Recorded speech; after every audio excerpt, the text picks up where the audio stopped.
Sabres game night tonight at Boston. Pre-game at 6 p.m. for a 7 p.m. puck drop. All signs pointing to Alex Lyon getting the start in net, and forward Jordan Greenway set to make his season debut tonight. To do so, Noah Austin appears to be heading down to Rochester.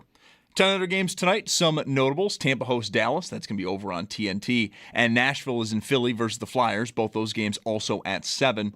9 p.m. sees Rangers at Oilers. Then your night will wrap up at 10:30. The Kings will host Detroit. For the Bills, some training camp news. The team did announce a new 3-year extension to continue holding training camp over at St. John Fisher University. And then for practice today, according to multiple reports for the media viewing portion of practice, Josh Palmer, Matt Prater, and Ray Davis were all seen on the field, but Daquan Jones and Shaq Thompson were not. We'll get official injury report later on this afternoon. And then do stay tuned. Sal Capaccio will join the show at 5 p.m.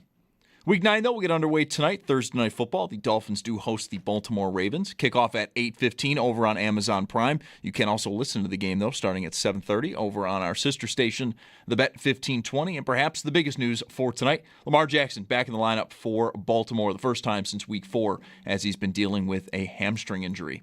And join WGR and Bud Light for a Buffalo Football Friday happy hour. Schopp Bulldog will be broadcasting live this Friday from 3 p.m. to 7 p.m. at Neighbors Pub, 337 Kenmore Avenue. You'll have a chance to win a Josh Allen jersey. No purchase necessary, and you can enjoy other Football Friday live broadcasts coming up at Leo's and at Mitchell's. Bud Light, easy to drink, easy to enjoy. Enjoy responsibly, 21 plus. That's your Paddock Chevrolet Sports Update. Paddock Chevrolet celebrating 90 years of being your hometown dealership.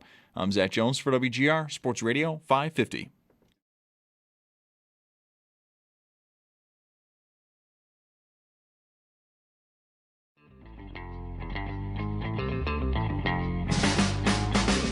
Schopp and the Bulldog. I have a leg injury and a foot injury right now. A leg and a foot. Are they on the same side of my body?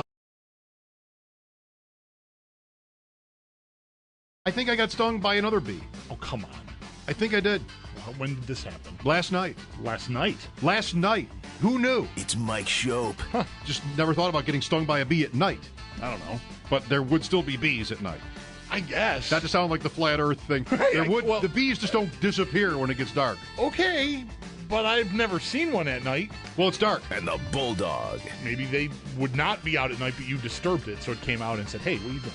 Yeah, they weren't expecting me. I'm in here trying to watch the Vietnam War on PBS, and you're what are you doing sitting down in the chair? This is my time. You are not supposed to. Right. This is our time. Right. That's what the bee said. Right. So, on behalf of the other bees. On WGR Sports Radio 550. I just realized that I missed something in life that we used to have in life. I guess, some people still have it. Like my father-in-law is still all about it. Directions. Directions to places. You don't need those anymore. No. When I go to Florida, where he lives, it's like, all right, here's what you're going to do. I'm like, Earl, he wants to give you a landmark really okay. of like where the drugstore is. Where the old red schoolhouse used to be. Right. It's really okay. I got it right. Yeah. My car and or my phone are going to tell me everything. But then if I I say that, he's 86. Yeah. If I say that, he's going to be like, well, this is why you can't trust that. He's going to tell me why I can't trust the GPS. Right. But you and I are talking about where we're going tomorrow, and you have a better grasp of where it is than I have do. Literally driven past this place. I go different ways to work now, but for like the first maybe 20 years that I worked in this building, I left my house and drove down Starin to Kenmore, turned right, and drove up Kenmore to Niagara Falls Boulevard, and then just on my way to Maple and Sweet Home. And this place is just about 2 miles, Neighbors on Kenmore Avenue is about 2 miles from my house. And you're trying to figure out exactly, because you're not as familiar with, you haven't driven past it every day for 20 years. So you're like, you're different cross street, like, no, it's further. No, and you keep going back to a coal thing. Like, no. I wasn't really trying to get it right. I was just sort of spitballing, trying to figure out in your head where it was, like what you knew. When I hear Kenmore Avenue, I think of St. Joe's. Yep. And then I'm going to go one way or the other from St. Joe's. It is probably a half a mile from St. Joe's. Okay. Like Starin is the next light from St. Joe's, and then this place is right there. All right. See, I'm not that far off. Yeah. But just, Dare I say it, I think I'm directionally accurate on this one. Yeah. Literally and figuratively. Anyway, well, that'll be tomorrow. See you there. Yeah, come on out. Yesterday, I thought we had I thought there were a few interesting conversations yesterday, and I was happy with it. And one was this point I thought of when, like, the Bills-Patriots game being, like, the game of the year. Uh-huh. Not this game. And a part of me, like, I tweeted that, and I don't believe anybody said this to me, but when I thought of it, I was kind of, like, looking for it, that, like, tomorrow we'll have Alex Gold on, and it could be construed as, oh, sure, now that, it's the Chiefs and you've lost a couple games and you can't beat us in the playoffs ever, of course you're going to rationalize ducking it as the game importance of this game. Like, of course you're going to say the Chiefs are favored. Somebody could have told me that. No one did. And it wasn't what I was going for anyway. But it's that, to use the same scenario, the Bills could win this game and their next 5 after that to go to 11-2. And if New England is 10-3 or better, again, we're talking the Bills going undefeated until December. Mm-hmm. If New England with an easier schedule, if not an easy schedule, is 10-3 or better, they're at 6-2 already. So anything from 4-1 north, that game is it. That game is the one that probably determines whether you're going on the road, wild card or division.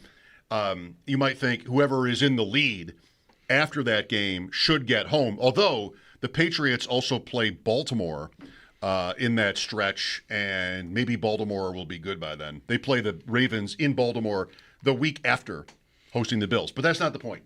The point is that game in Week 15 is the one. That's the one to circle. The Bills still have the Eagles looming there, Week 17, right.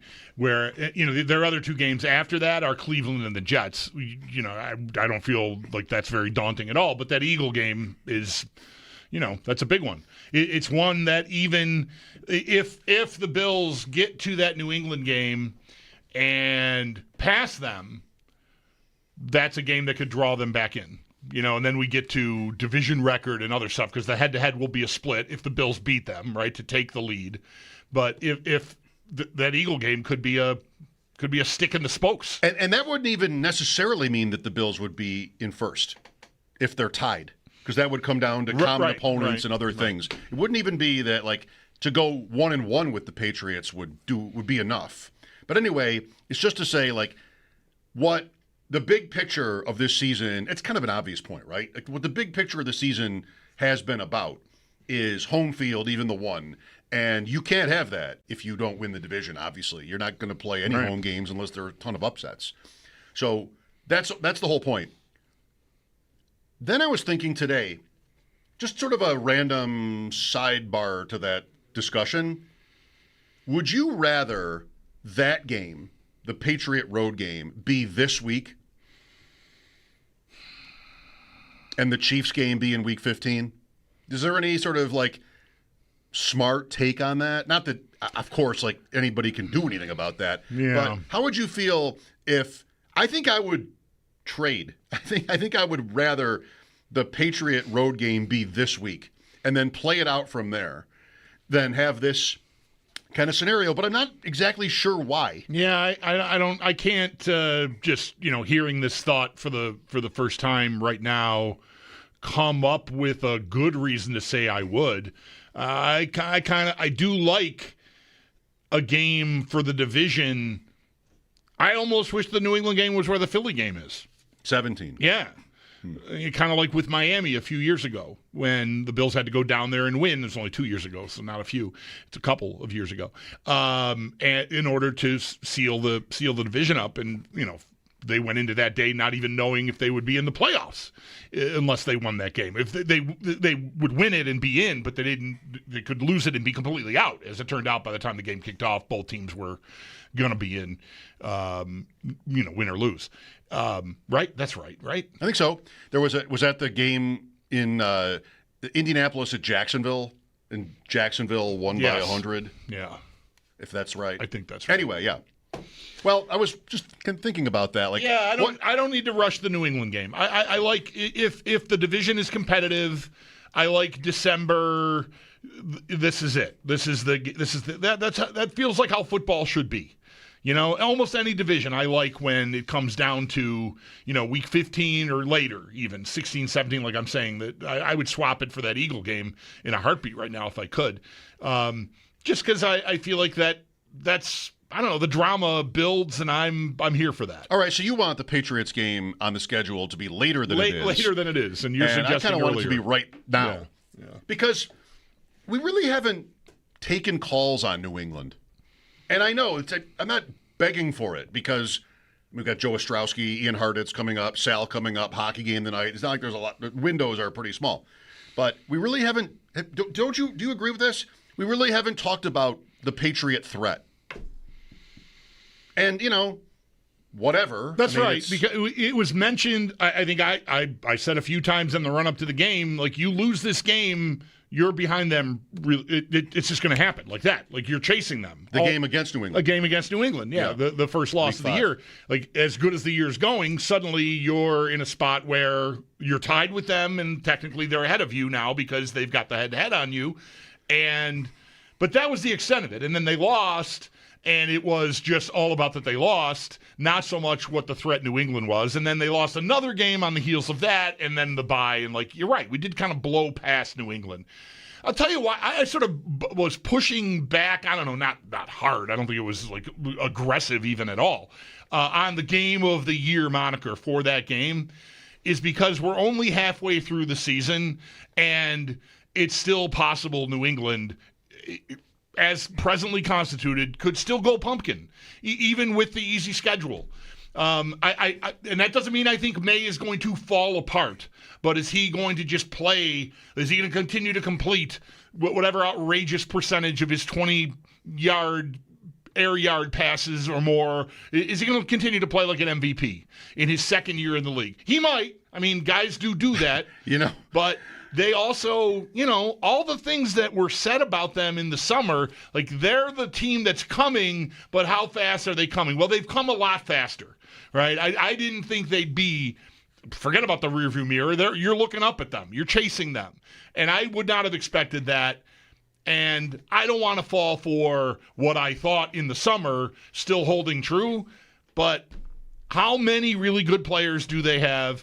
Are they to be? Should I expect them to go 5-1 until they, or 4-1 until they play the Bills? Well, I mean, who they play plays into that. But anybody in this league can lose to anyone any given week. So I don't know. I'm going to want to see, before I settle for that's the game of the year, I'm going to need to see them get to this game, in great shape. The kind of great shape they're currently in. So, that's holding me back a little on that, and also from wanting to rush the game. Because who knows? I could be a couple of games ahead of them by the time I meet them in Week 15. I mostly agree. I want to say, just to the one point you made about Drake May in there, how about this Trey Savage? You never know how young athletes are going to handle the big moment. And we think mostly like people who would be terrified of all the, think about like playing golf even, just sort of other people watching you or whatever. I hit a golf shot. I played maybe 3 times this year. I think it's probably over. And one was a tournament at Beaver Island, and they're all these geese at Beaver Island. It's home for me. It's the first golf course I ever played. It's home, and I just always like being there. But there are lots of geese.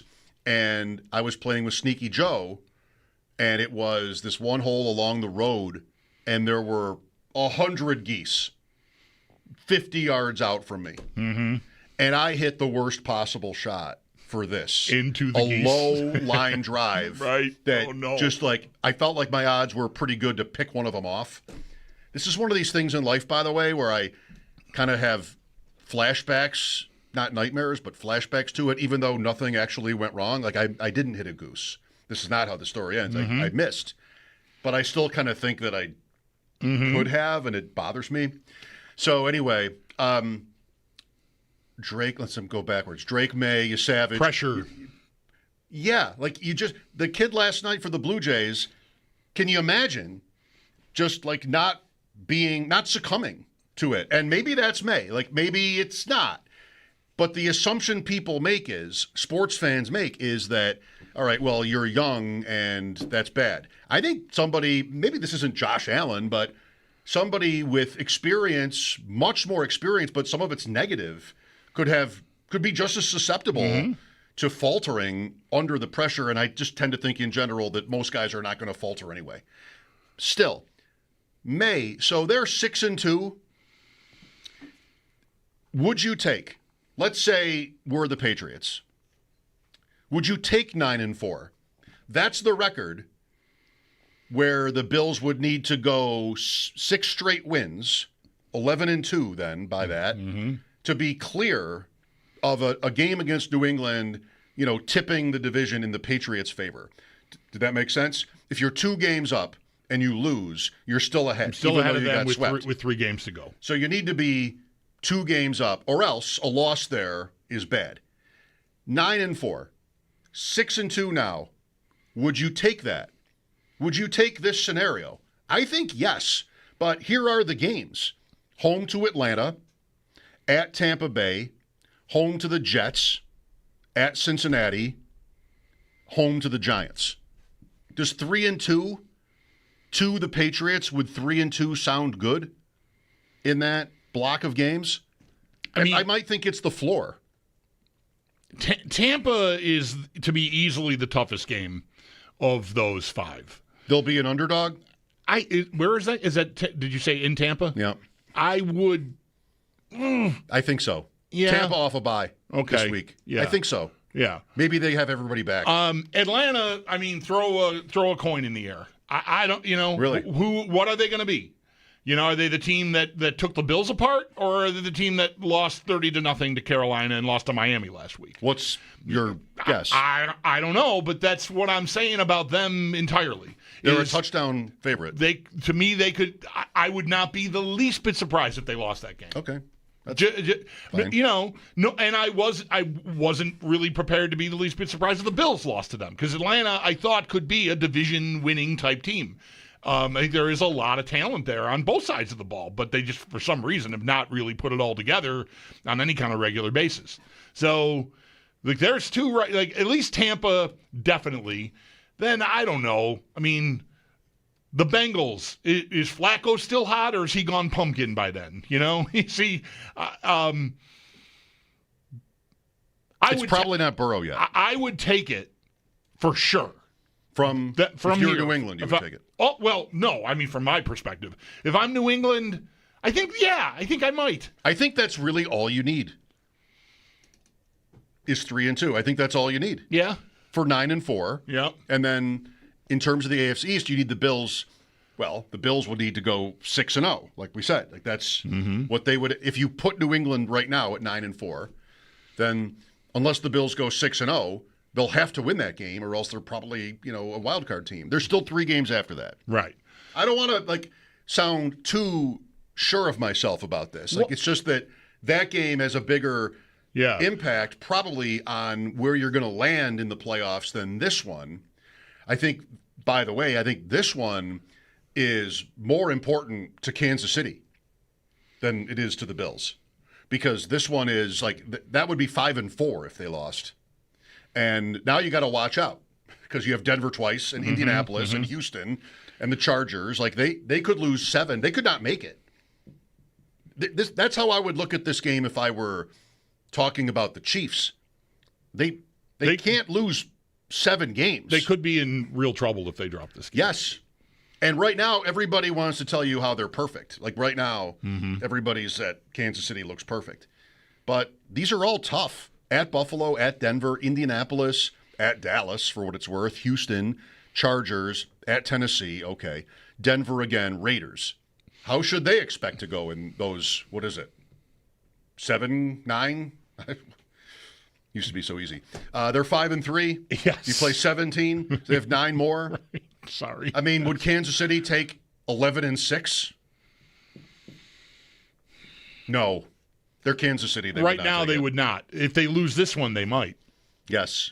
That's right. I think that's right. So that circles you back to how big it is.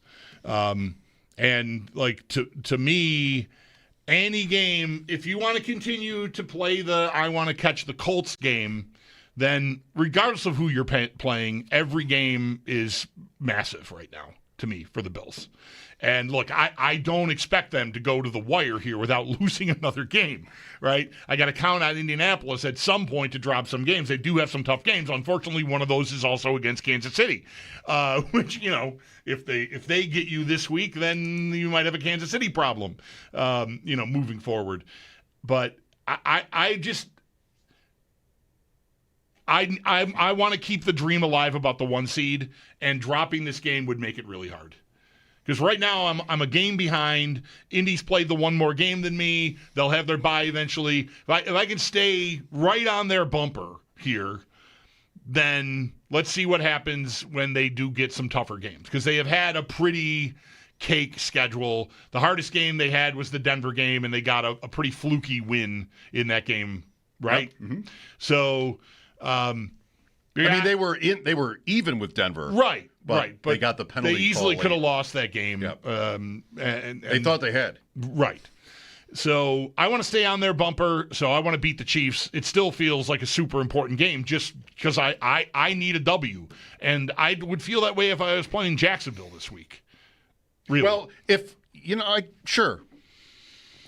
If the Bills are good enough, it very well could all fall right. Like maybe we thought 3 weeks ago that was almost likely to happen. It very well could fall all right. The idea that the Patriots are just not too good for the league and that they will lose games, sure, I think that's reasonable. The idea that Kansas City with that schedule loses 2 or 3 more games, okay. Indianapolis, their next 3 games are in Pittsburgh, Berlin, and Kansas City, with a bye in the middle there. Who are they playing in Berlin? Atlanta. Okay, because Berlin doesn't have a team as far as I know. Well, they probably do. We just don't know yet. Oh, all right. They probably have 2. East and West? Yes. Yes. Old school. So, if you have faith in the Bills still being like last year's Bills, where they had the 2 losses, but, they're fine, right? And then they just sort of roll, then it could very well all fall right. You still have Denver to deal with, and I don't know who else really. There's no AFC North team that's going to get in their way. I mean, if Pittsburgh suddenly becomes great, then we're talking about them for seeding, but the Ravens are the betting favorite at 2-5. Mm-hmm. So right now, the AFC North winner is the 4. And that very well could be either who Denver KC loser or New England Buffalo loser gets in the first round, which is, actually kind of hot. Very interesting. I mean, going 17-0 and having that to talk about was fun while it lasted. It's good that we got a month out of that. We got a little mileage out of that, but this is just really good. New England being what it is, and Indianapolis. And it's not all so obvious this year. Do you have all those schedules open? Like so New England, because I'm thinking about a scenario where I don't have a 2-game lead after I beat New England. I've got a 1-game lead after I beat New England. However it falls, right? I beat them and I'm ahead of them by a game. I've got that Philly game sitting there week 17. What do they have after they play the Bills? Ravens, Jets, Dolphins. Okay. So I need Baltimore to be living for that. Right, I need them to stay alive. I can't. Well, you know what? Tonight, then, will be interesting. Right. Not just for this reason, but just overall. Like, does Baltimore still want to compete? Or do they go to Miami and, I don't know, smoke? Or something, and just smoke-flavored mud. Smoke-flavored mud. I cannot Mallow cups. I cannot really tell you why, but I kind of love Miami tonight. Okay, well, we will get there. The line at 4:45. I don't know why, but I do. Joe Ostrowski. Why wait to 4:45? Joe Ostrowski coming up. Ian Hartitz, Sal Capaccio. The Sabres are in Boston. 6 o'clock pregame. Mike Schopp and the Bulldog here. Thanks for listening. This is WGR.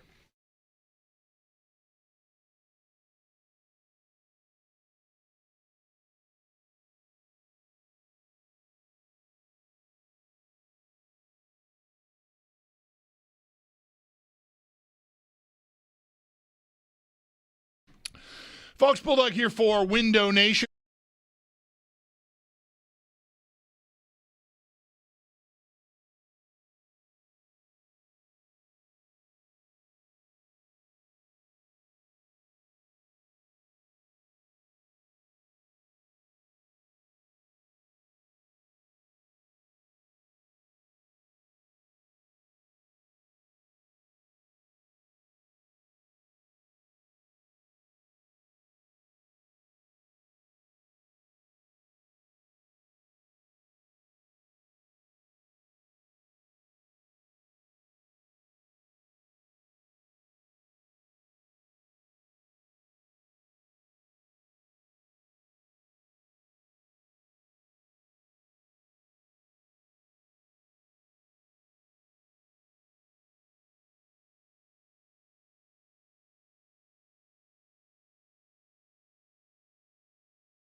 Game 5 is underway with a fly ball to deep left.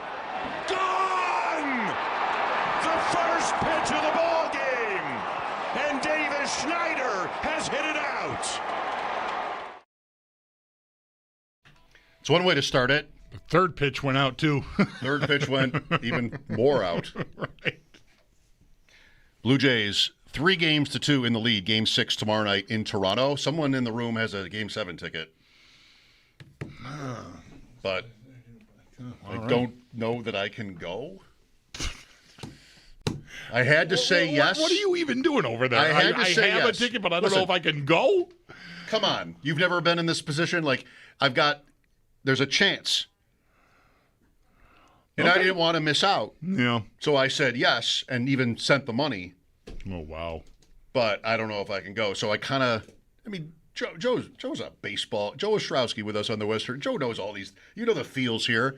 Like, I might be able, kind of a long shot, to go to Game 7 of the World Series. Mm-hmm. I kind of want them to win in Game 6 because not only am I rooting for them, but then you get money back. I get the money back, and I don't have to stress. It's like you want to bet what to do with my daughter. So yeah, I mean, here we are. You don't have any Guerrero, do you? No, I do not. Oh, we got close. I went to one World Series game. That was Game 5, Cubs. I guess now the Guardians. Yep. 2016. You have to go. I know. I went to Game 2. Never experienced anything like that in my life. Oh, okay. You did go to Game 2. I went to Game 2. You might go to the clincher. Come on. I know. It's going to be interesting. Joe Ostrowski, host of Bet Sweats, weekday mornings, our friend. We've been, thinking about you a lot the last week or so. I love the show this week. I mean, it's always been like edgy and fun and funny, but now there's like a little extra. Like a little extra whatever vibe to it. Don't care. Yeah, like what are they going to do to me? Yeah, you're talking about Halloween night this morning. I mean, okay, let's have that conversation. I don't know. Next segment, I don't know what we're going to do. We haven't decided. Be back next. Right. Kelly wants to come on Wednesdays. Fine, come on Wednesdays. Don't care. Whatever. You're not a haunted house guy, Joe. No, I was asked if I want to go tonight. I have no desire to go. I think at one point in my life I did go to a haunted house, and when we were younger, you can get away with a lot more, right?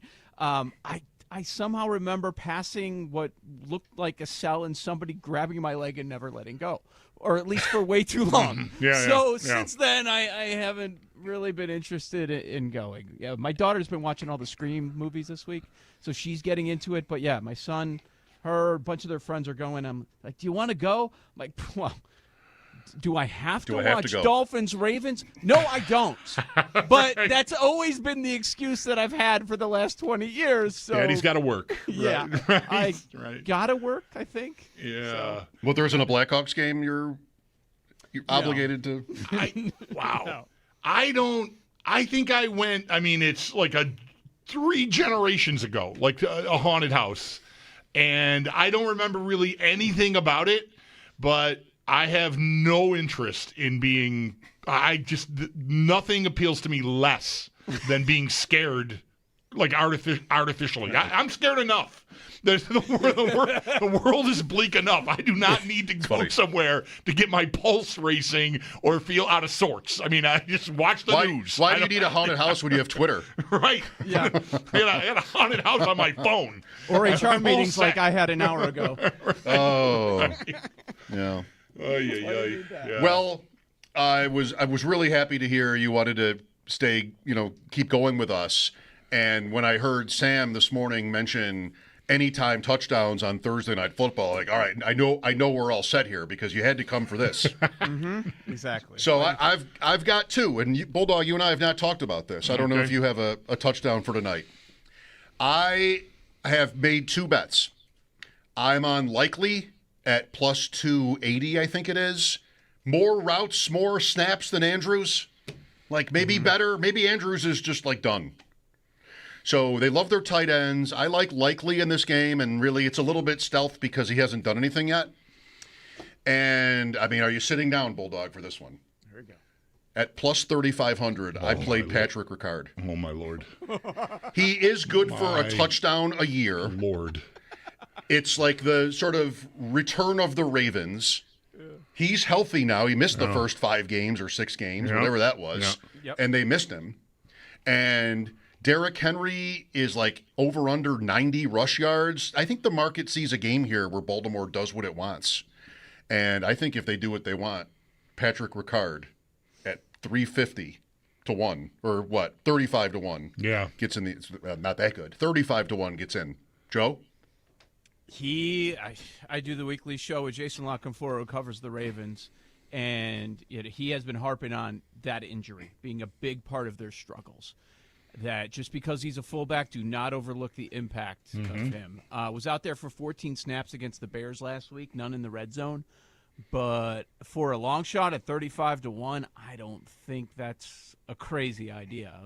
I was wondering, okay, where else are you going to go? Is there another tight end to mention? Go ahead, Bulldog. Which Dolphins tight end do we have? I don't have anything I don't have anything crazy for you at all. Well, other than I said before, right before you came on, I don't know why, but I love Miami tonight.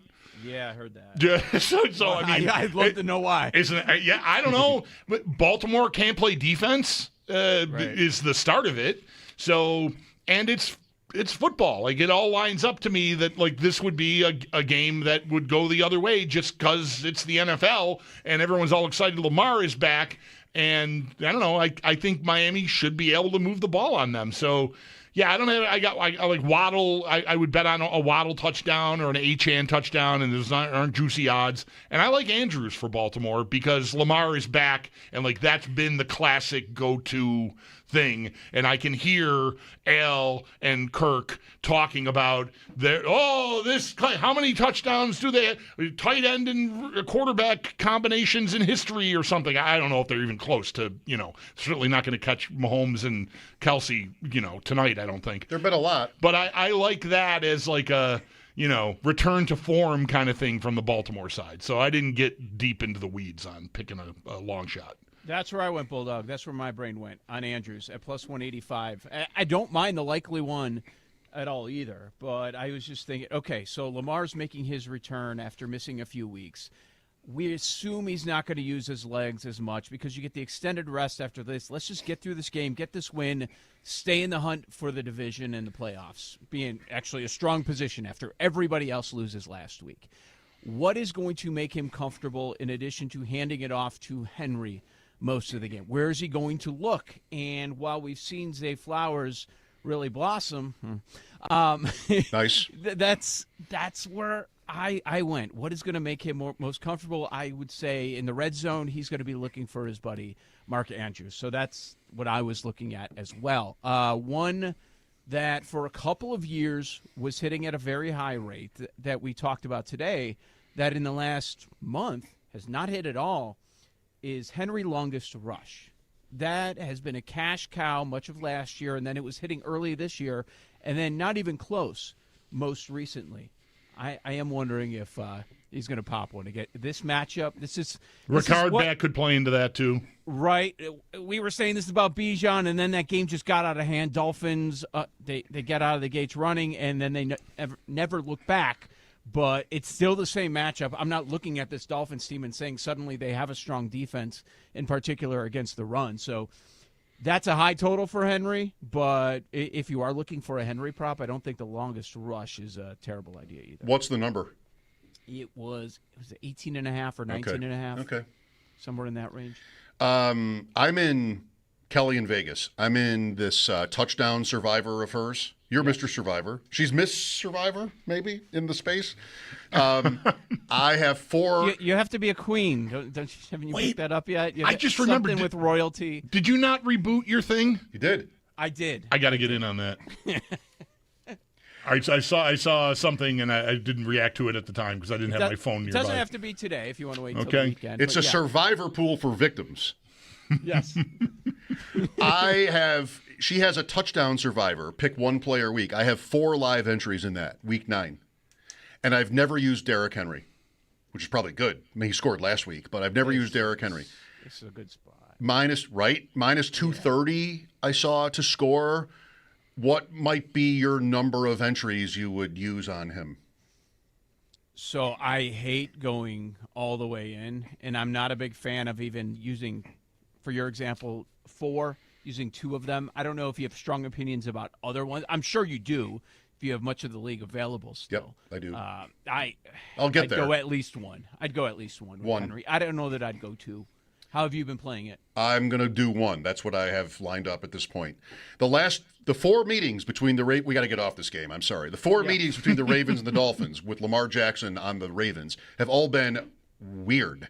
59-10 week 1, the 19 opener when Lamar lit him up. I think it was 42-0 at halftime. The Thursday night game in 21, Miami wins. There's that big lineman touchdown that didn't count for Miami. Baltimore struggled. Then you have the week 2 game maybe 3 years ago, 42-38 Miami. Just Baltimore's way ahead and they blow it.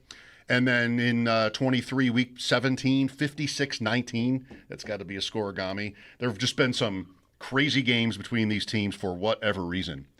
Bills and Chiefs, who have met 9 times since COVID without even being in the same division. What do you like here, Joe? Kansas City 2 and 52.5. Well, what I do like is you guys trying to talk yourself into this idea that maybe Kansas City won't make the playoffs. I thought that was quite amusing. Why not?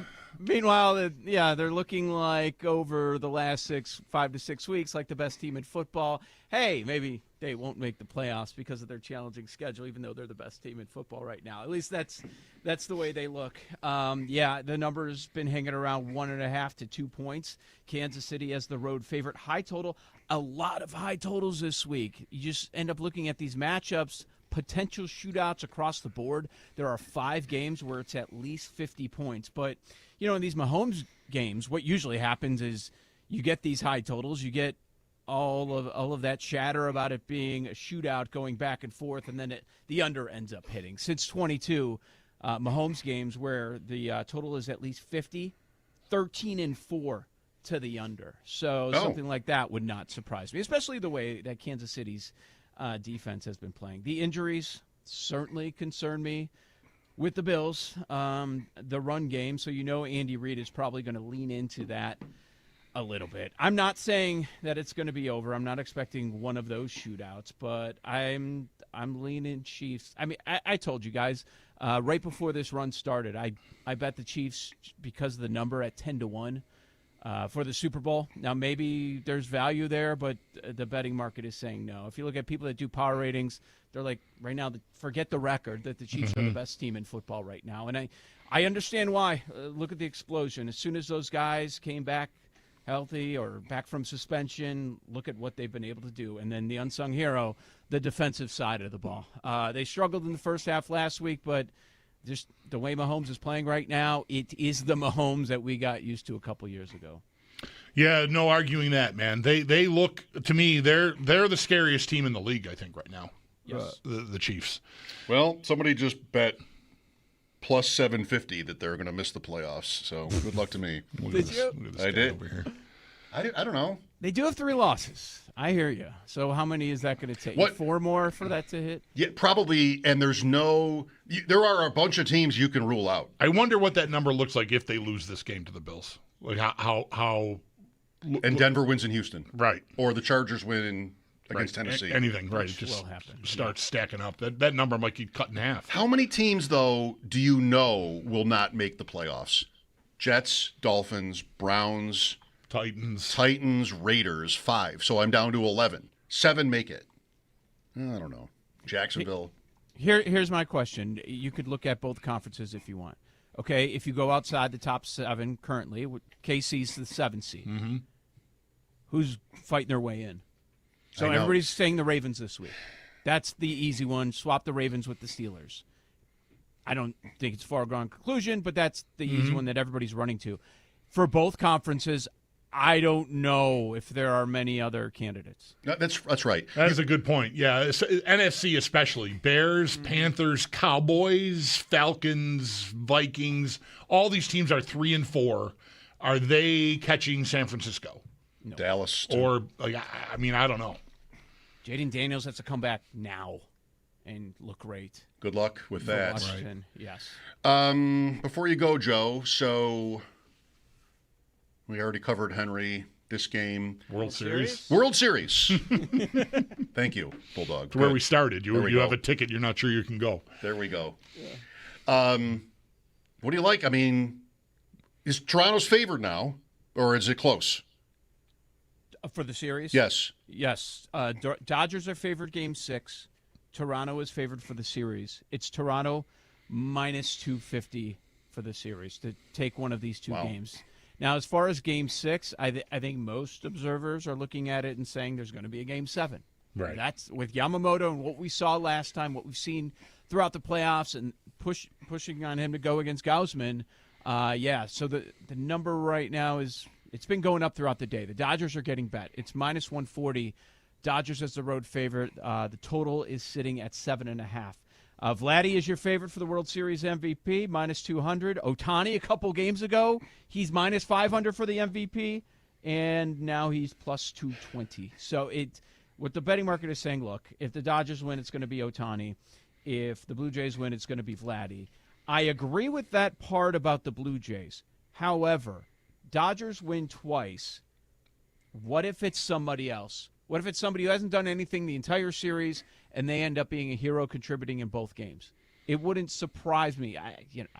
We'd be guessing. Well, right? Freddie Freeman already has an 18th inning walk-off home run. If he has heroics up his sleeve like he did last year, then he's a candidate, I think. Of course. Mookie Betts has done nothing, but he's Mookie Betts. What if he has 2 game-winning hits? Something like that, where he steps up.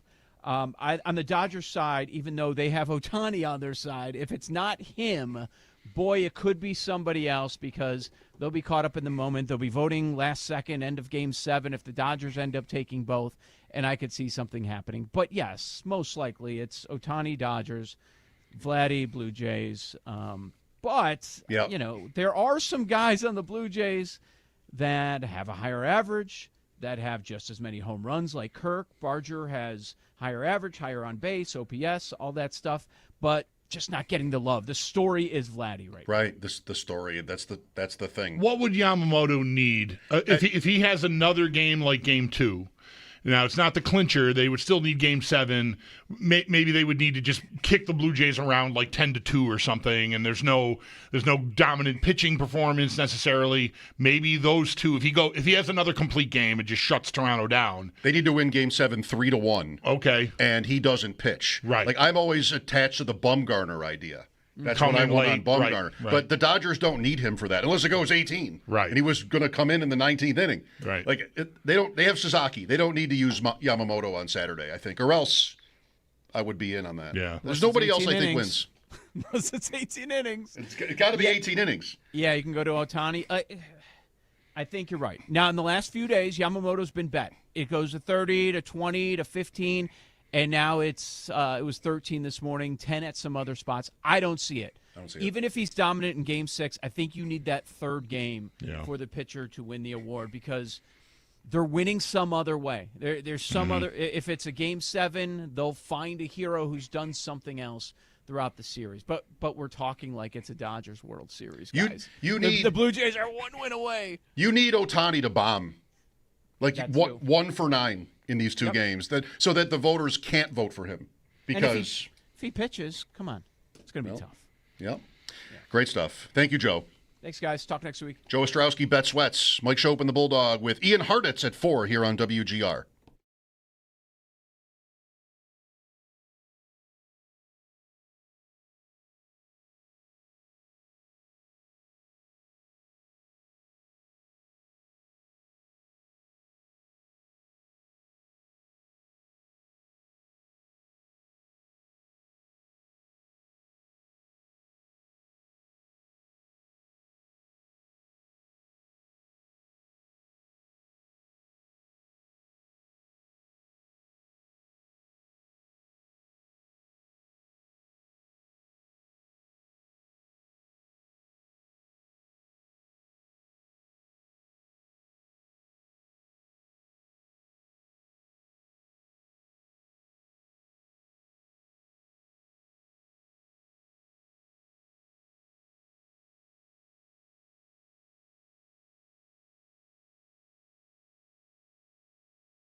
Michael Irvin's tweet from 8 minutes ago. Dogs on a chair. Just dogs. Maybe bulldogs even. Sitting on a chair with a Halloween theme around it. All right. Aurora and Zeus, apparently. Zeus is a dog name? Yes. But it can't be my dog. My little pug can't be Zeus. That'd be funny. Yeah, that would be like a giant guy nicknamed Tiny. Right. Is what you're going for Take there. Dell? Right, sure. Something like that. Yeah, little dogs can't be Zeus, or maybe they should. I don't know. But I would respect it. You would? If I were, walking by your fence and your little dog was out there and was, excited to see my dog, and you amble over to the fence and like, oh, hi, how are you? Don't mind my dog. And like, what's your dog's name? Zeus. I'm like, I think I would hat tip you. I'm like, that's a solid job. It's a little bit of the Monty Python and the Holy Grail rabbit effect. Sure, yeah. Where everybody's afraid of this killer rabbit. Right. Right? Isn't that right? Yes. It's been a long time since I've seen it. Yeah. And then it's just like a little rabbit. Yes. You're maybe expecting a giant rabbit instead. Ian Hartitz after sports here on WGR.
They are at Boston pregame in about 2 hours at 6 for a 7 p.m. puck drop, and all signs pointing to Alex Lyon getting the start in net. And then Jordan Greenway is set to make his season debut tonight, and Noah Osland officially is heading back to Rochester to make room for Greenway.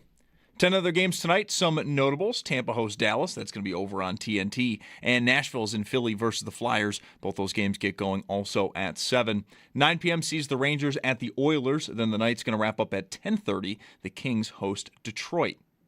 For the Bills, some training camp news today. The team did announce a new 3-year extension to continue hosting training camp over at St. John Fisher University. And then some changes today for the official injury report. Daquan Jones and Shaq Thompson did not practice for Thompson. That is a downgrade from yesterday. And then some good news on that side of things. Josh Palmer goes from not practicing to limited today. Matt Prater limited as well. Everyone else was a full participant. And the Barnes Firm Injury Report, it is brought to you by the Barnes Firm. Injured for help? Call 1-800-8-MILLION. Stay tuned. Coming up later on in the show at 5, Sal Capaccio will join the show. Week 9, though, will get underway tonight, Thursday Night Football. Dolphins host the Ravens. Kickoff 8:15. It's going to be over on Amazon Prime. You can also listen to the game starting at 7:30 over on our sister station, the Bet 1520. And perhaps the biggest news for tonight is Lamar Jackson back in the lineup for the Ravens. The first time since Week 4 he's been dealing with a hamstring injury. And join WGR and Bud Light for a Buffalo Football Friday happy hour. Show and Bulldog will be broadcasting live tomorrow from 3 p.m. to 7 p.m. at Neighbors Pub, 337 Kenmore Avenue. You'll have a chance to win a Josh Allen jersey. No purchase necessary, and you can enjoy other Football Friday live broadcasts coming up at Leo's and at Mitchell's. Bud Light, easy to drink, easy to enjoy. Enjoy responsibly, 21 plus. That's your Paddock Chevrolet Sports Update. Paddock Chevrolet celebrating 90 years of being your hometown dealership. I'm Zach Jones for WGR Sports Radio 550.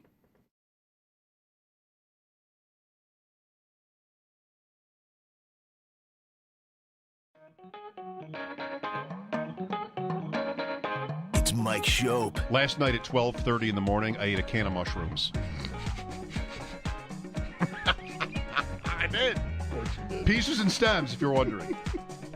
As opposed to buttons. It was pieces and stems, which will be my next year's fantasy football team name. Pieces and stems. Pieces and stems. And the Bulldog. I should be ashamed to admit this publicly, but whatever. How long have we been doing this? I'm a junkie. I can't be trusted. On WGR Sports Radio 550. I would like to think, anyway, I'm not one of these many, dare I say, analysts who will just obsess about what Twitter told them they were wrong about. Because who cares? There are lots of people, and I know our next guest is also not that way.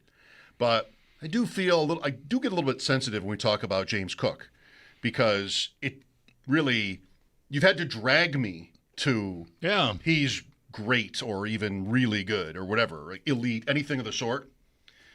But I will say, and I want to say this with Ian in earshot, I'm past at least anymore telling Bulldog that Duke Johnson would be the best running back on the Bills.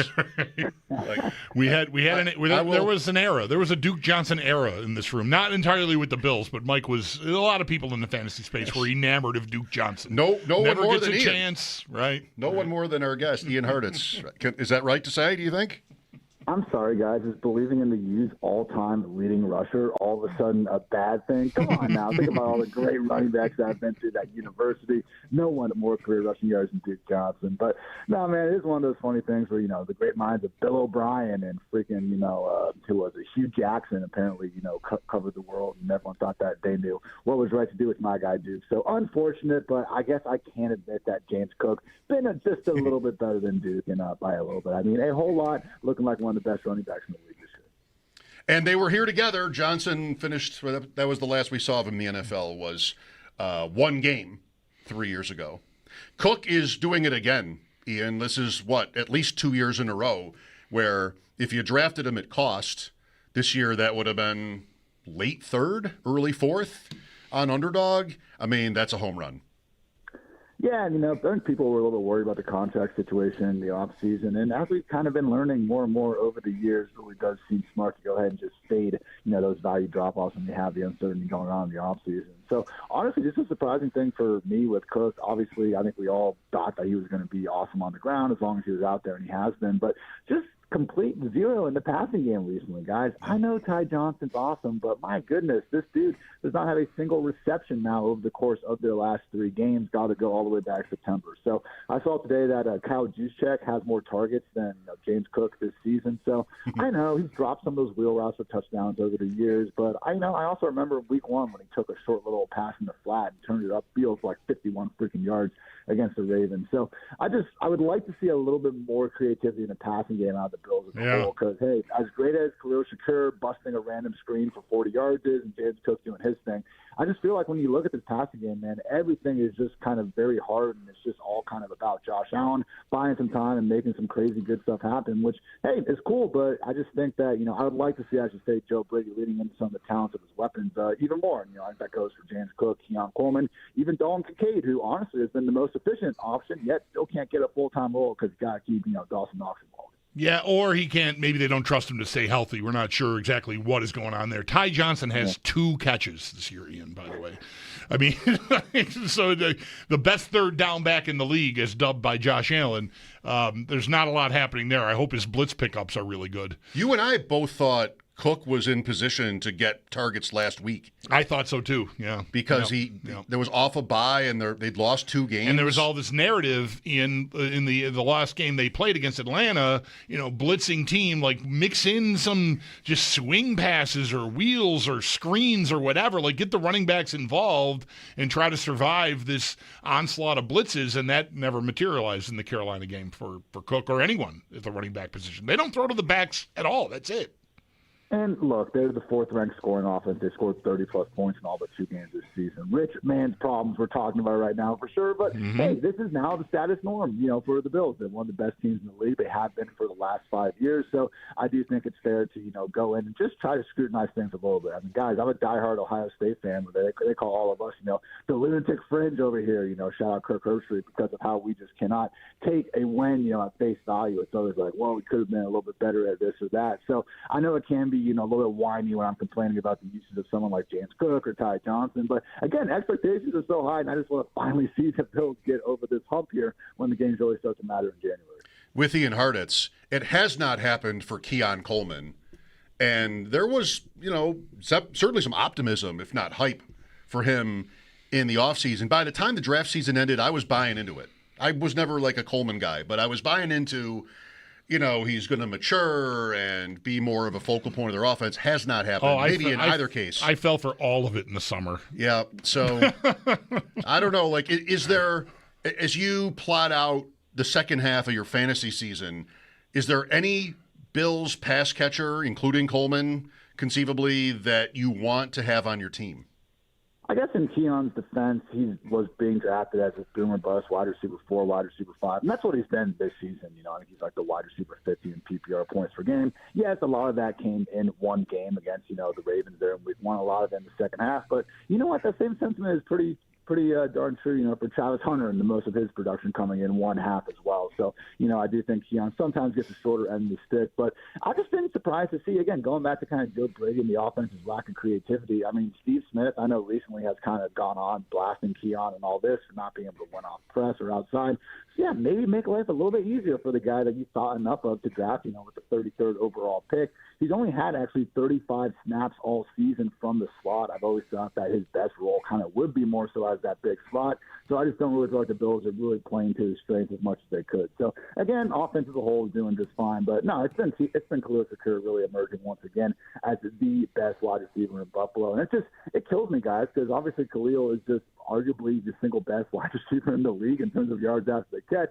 He's second behind only Metcalf in that metric per reception, and he actually easily leads all wide receivers and tackles awarded per reception. And this is 190, 195 pounds dripping wet. So it's just funny to me, again, when like the top 2 wide receivers in YAC are DK Metcalf, one of the most freakish looking wide receivers we've seen in maybe the last decade, like post Megatron, and then Khalil Shakur of all people. So, one of the more slippery guys out there. He's been a lot of fun to watch. With Ian Hartitz, I was talking to Matthew Collar today as we were preparing to have you on. I thought, I wonder if Ian knows, but wait, we were on together on his podcast once. So of course, you know Matt, and he brought up the Vikings play Detroit this week, and he brought up Jahmyr Gibbs, and he's like, how is this going for fantasy? And at first I'm like, well, it's going amazingly. Even though Montgomery is still there and everything else with the Lions, like you're getting huge production out of Gibbs. But I always would rather have had C.D. Lamb or Justin Jefferson in that 105 or wherever it is with Gibbs. So I don't have that much of him. When you think about the first round this year, I mean, we've had some busts at the back. Most of us, it seemed, wanted to be at the end of the first round, but there have been a lot of misses there. How do you look at it? Yeah, the two guys that have really stood out, just not really giving us the value back so far, have been Nico Collins and then Brian Thomas Jr. So I know Nico's, had some injuries on and off, but just that Texans offense, honestly, it was one of those groups where I kind of looked at them throughout the offseason, and they just put so much stock in basically swapping Bobby Slowick for Nick Caley, and, even reading stuff like from Stephen Ruiz at the Ringer about how they were basically just not even changing the scheme all that much, just putting more, stuff on the plate of C.J. Stroud in terms of figuring stuff out pre-snap. So, it turns out basically replacing your bad offensive lineman with more guys that no one really considers all that good hasn't exactly gone too well for Houston. So I don't think it's all on Nico, and I could see him having a nice second half. Texans were experimenting a lot more with using 6 offensive linemen out there last week. So honestly, maybe not the worst idea. But then again, going up against the Broncos, not exactly going to be easy. But hey, no pass return out there, so that should help for Nico. And then BTJ, man, just one of these things where between him and even Ladd McConkey a little bit earlier in the season, really just seems like these dudes have a case of the yips at a certain point. So Brian Thomas Jr., I know, is a second half breakout, had Mac Jones doing his thing. It wasn't like he dominated his entire rookie year, but it's just amazing to me how Jacksonville routinely brings in these talented wide receivers, and it seems like every single one just is never quite on the same page with Trevor Lawrence. So, again, I've been a bit of a T-Law defender over the years because you do see the high-end flashes. Obviously, had the great playoff comeback, and just in terms of being a quarterback who has the mobility and requisite arm strength, I mean, he does force the defenses to cover every inch of that field when he is at his best, and also still only 25 or whatever, which is amazing how long that dude's been in the league. But, it just leaves a lot to be desired at a certain point when we got BTJ, we got Travis Hunter, we got a run game that's doing well, and you still can't get it going. So at some point we got to start looking at that, constant variable, and it has been Trevor Lawrence. Yeah, I certainly can't recall where Marvin Harrison Jr. was drafted, but he seems like another guy that you could maybe work into this conversation.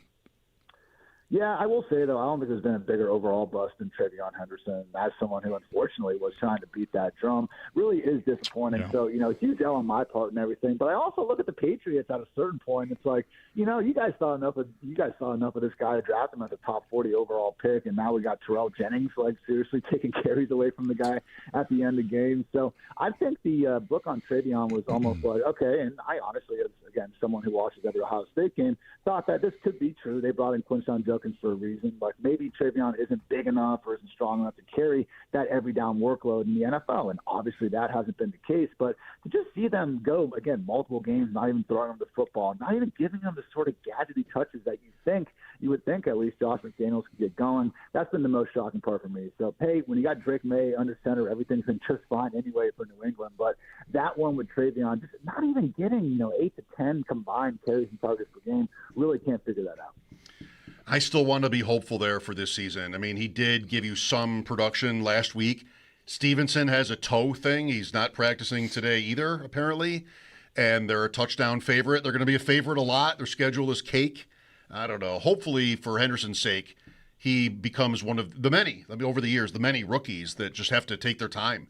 And by the playoff weeks, you're getting something out of him. I'd still pick him up. If somebody cuts Henderson around me, I would grab him. That's fine. I'm just saying, it's a miss for sure. I know Travis Hunter is going to probably have a couple good games, and people are going to be quote tweeting themselves from April saying, "See, I told you, upside wins championships," and all this nonsense. So it's just one of those things where, yeah, guys, I want to be right. I'm happy to go through the process as well and talk about why we're wrong. But I think the rookie fever is just something that captures everyone. It's the reason why, for example, we see these veterans that people didn't want to draft because they were boring. The Javonte Williams, the DeAndre Swifts of the world, who are just having these fantastic fantasy seasons, both guys inside fantasy's top 12 running backs, and it's pretty much crickets all over the place in the social media world. So right. I'm certainly, someone that needs to go outside, touch some more grass, get away from the computer as well. I'm sure a lot of us are like that. But it does just the baseball too stuff, okay? Yeah. Travis Etienne has been having a great season. He's been healthy, and then everyone's all of a sudden like, well, post-buy bump for Bashaw Tootin.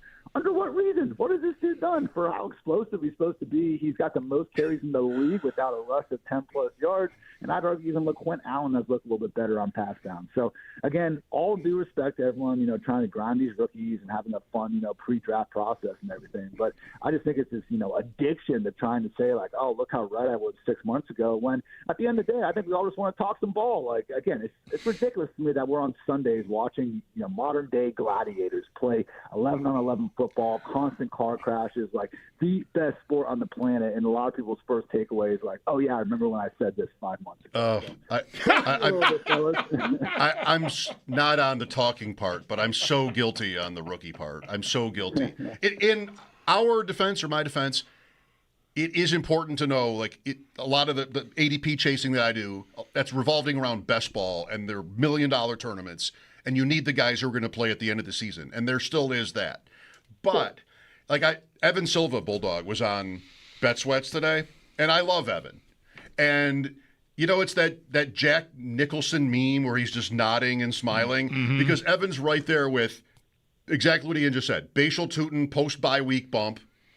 Watch out for Keaton Mitchell tonight. He's on Keaton Mitchell tonight. He's on, maybe you are too. He mentions Brashard Smith. These are all my guys. And every time he mentions one of these, and Sam and Joe usually don't know who these people are. Right. And Evan will mention those names, and I'm Jack Nicholson just nodding at my camera to myself, at my screen to myself, like, yeah, buddy. So, I don't know. You made a sound on Mitchell.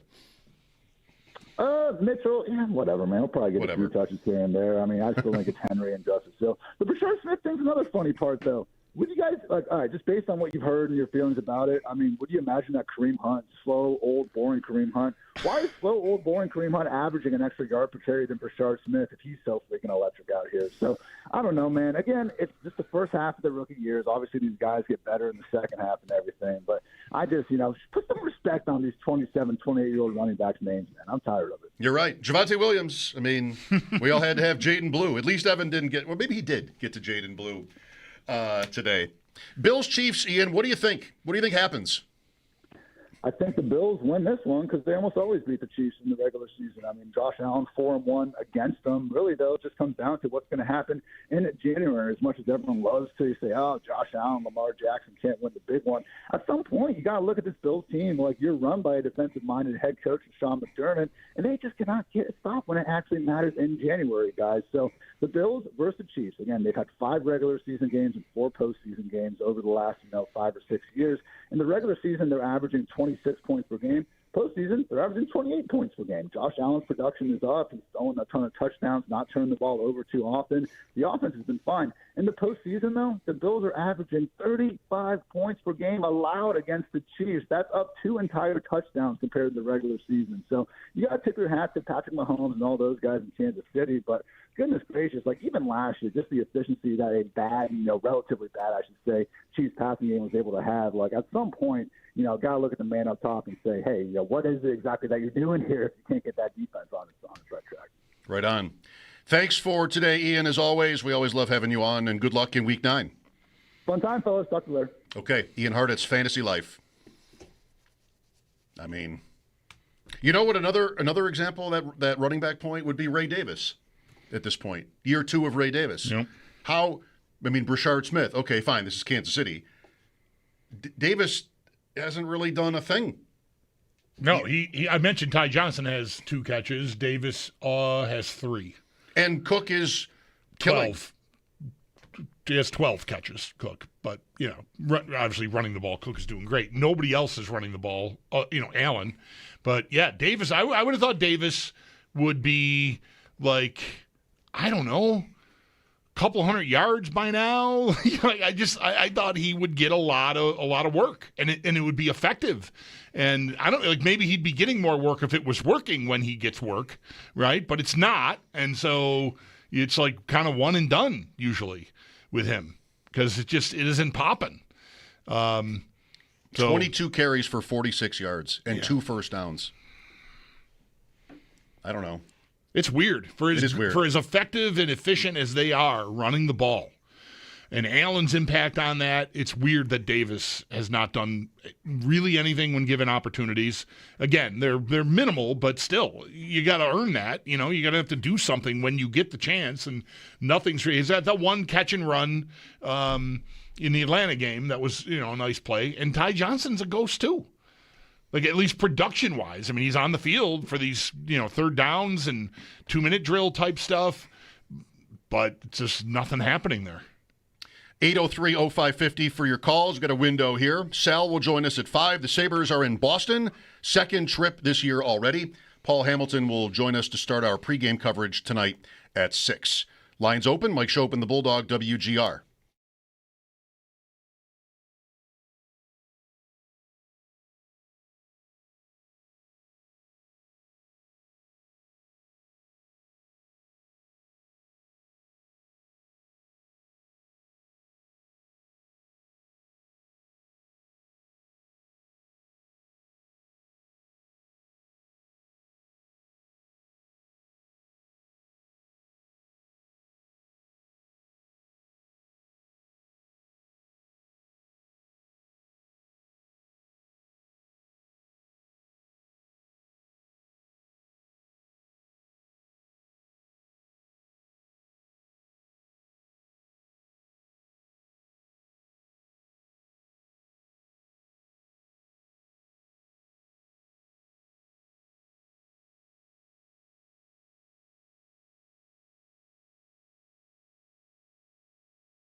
They are at Boston pregame, 6 p.m. for a 7 p.m. puck drop. All signs are pointing to Alex Line getting the start in net, and Jordan Greenway is set to make his season debut tonight. The team did announce they are sending Noah Ostlund back to Rochester.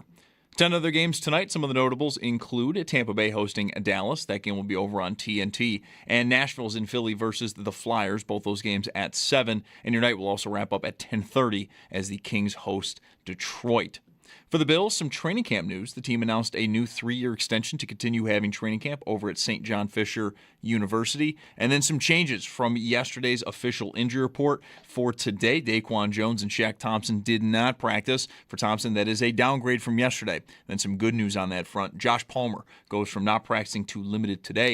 Matt Prater limited as well. Everyone else was a full participant. And the Barnes Firm injury report, it is brought to you by the Barnes Firm. Injured for help, call 1-800-8 million. Do stay tuned. Sal Capaccio joins the show in about a half hour at 5 p.m.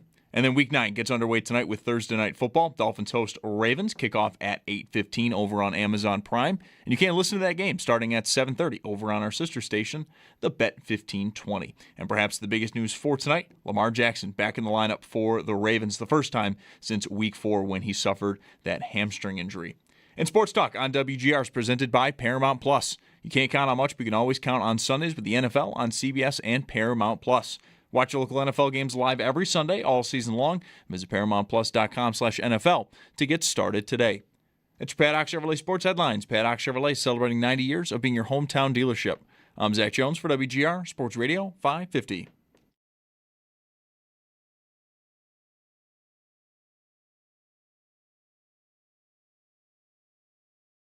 Haven't seen anything from him because he hasn't had the opportunities. Because the opportunities don't make themselves available, he just doesn't get open fast. Josh Allen looks his way. There's a few times when it's press covered, Josh looks over there. But Josh gets off of him very fast.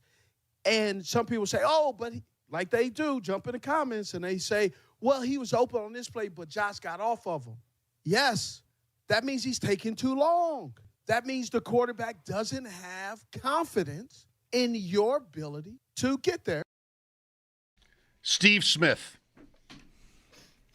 Well, the beat goes on here with Coleman, and he could really use a game. Like even a mid-game. Yeah. 5 catches, a touchdown. He's got 27 catches on the year. I mean, it's not 4 a game. It's just under that, but right. It's just been 7 in 1 quarter. Right. It's just not popping.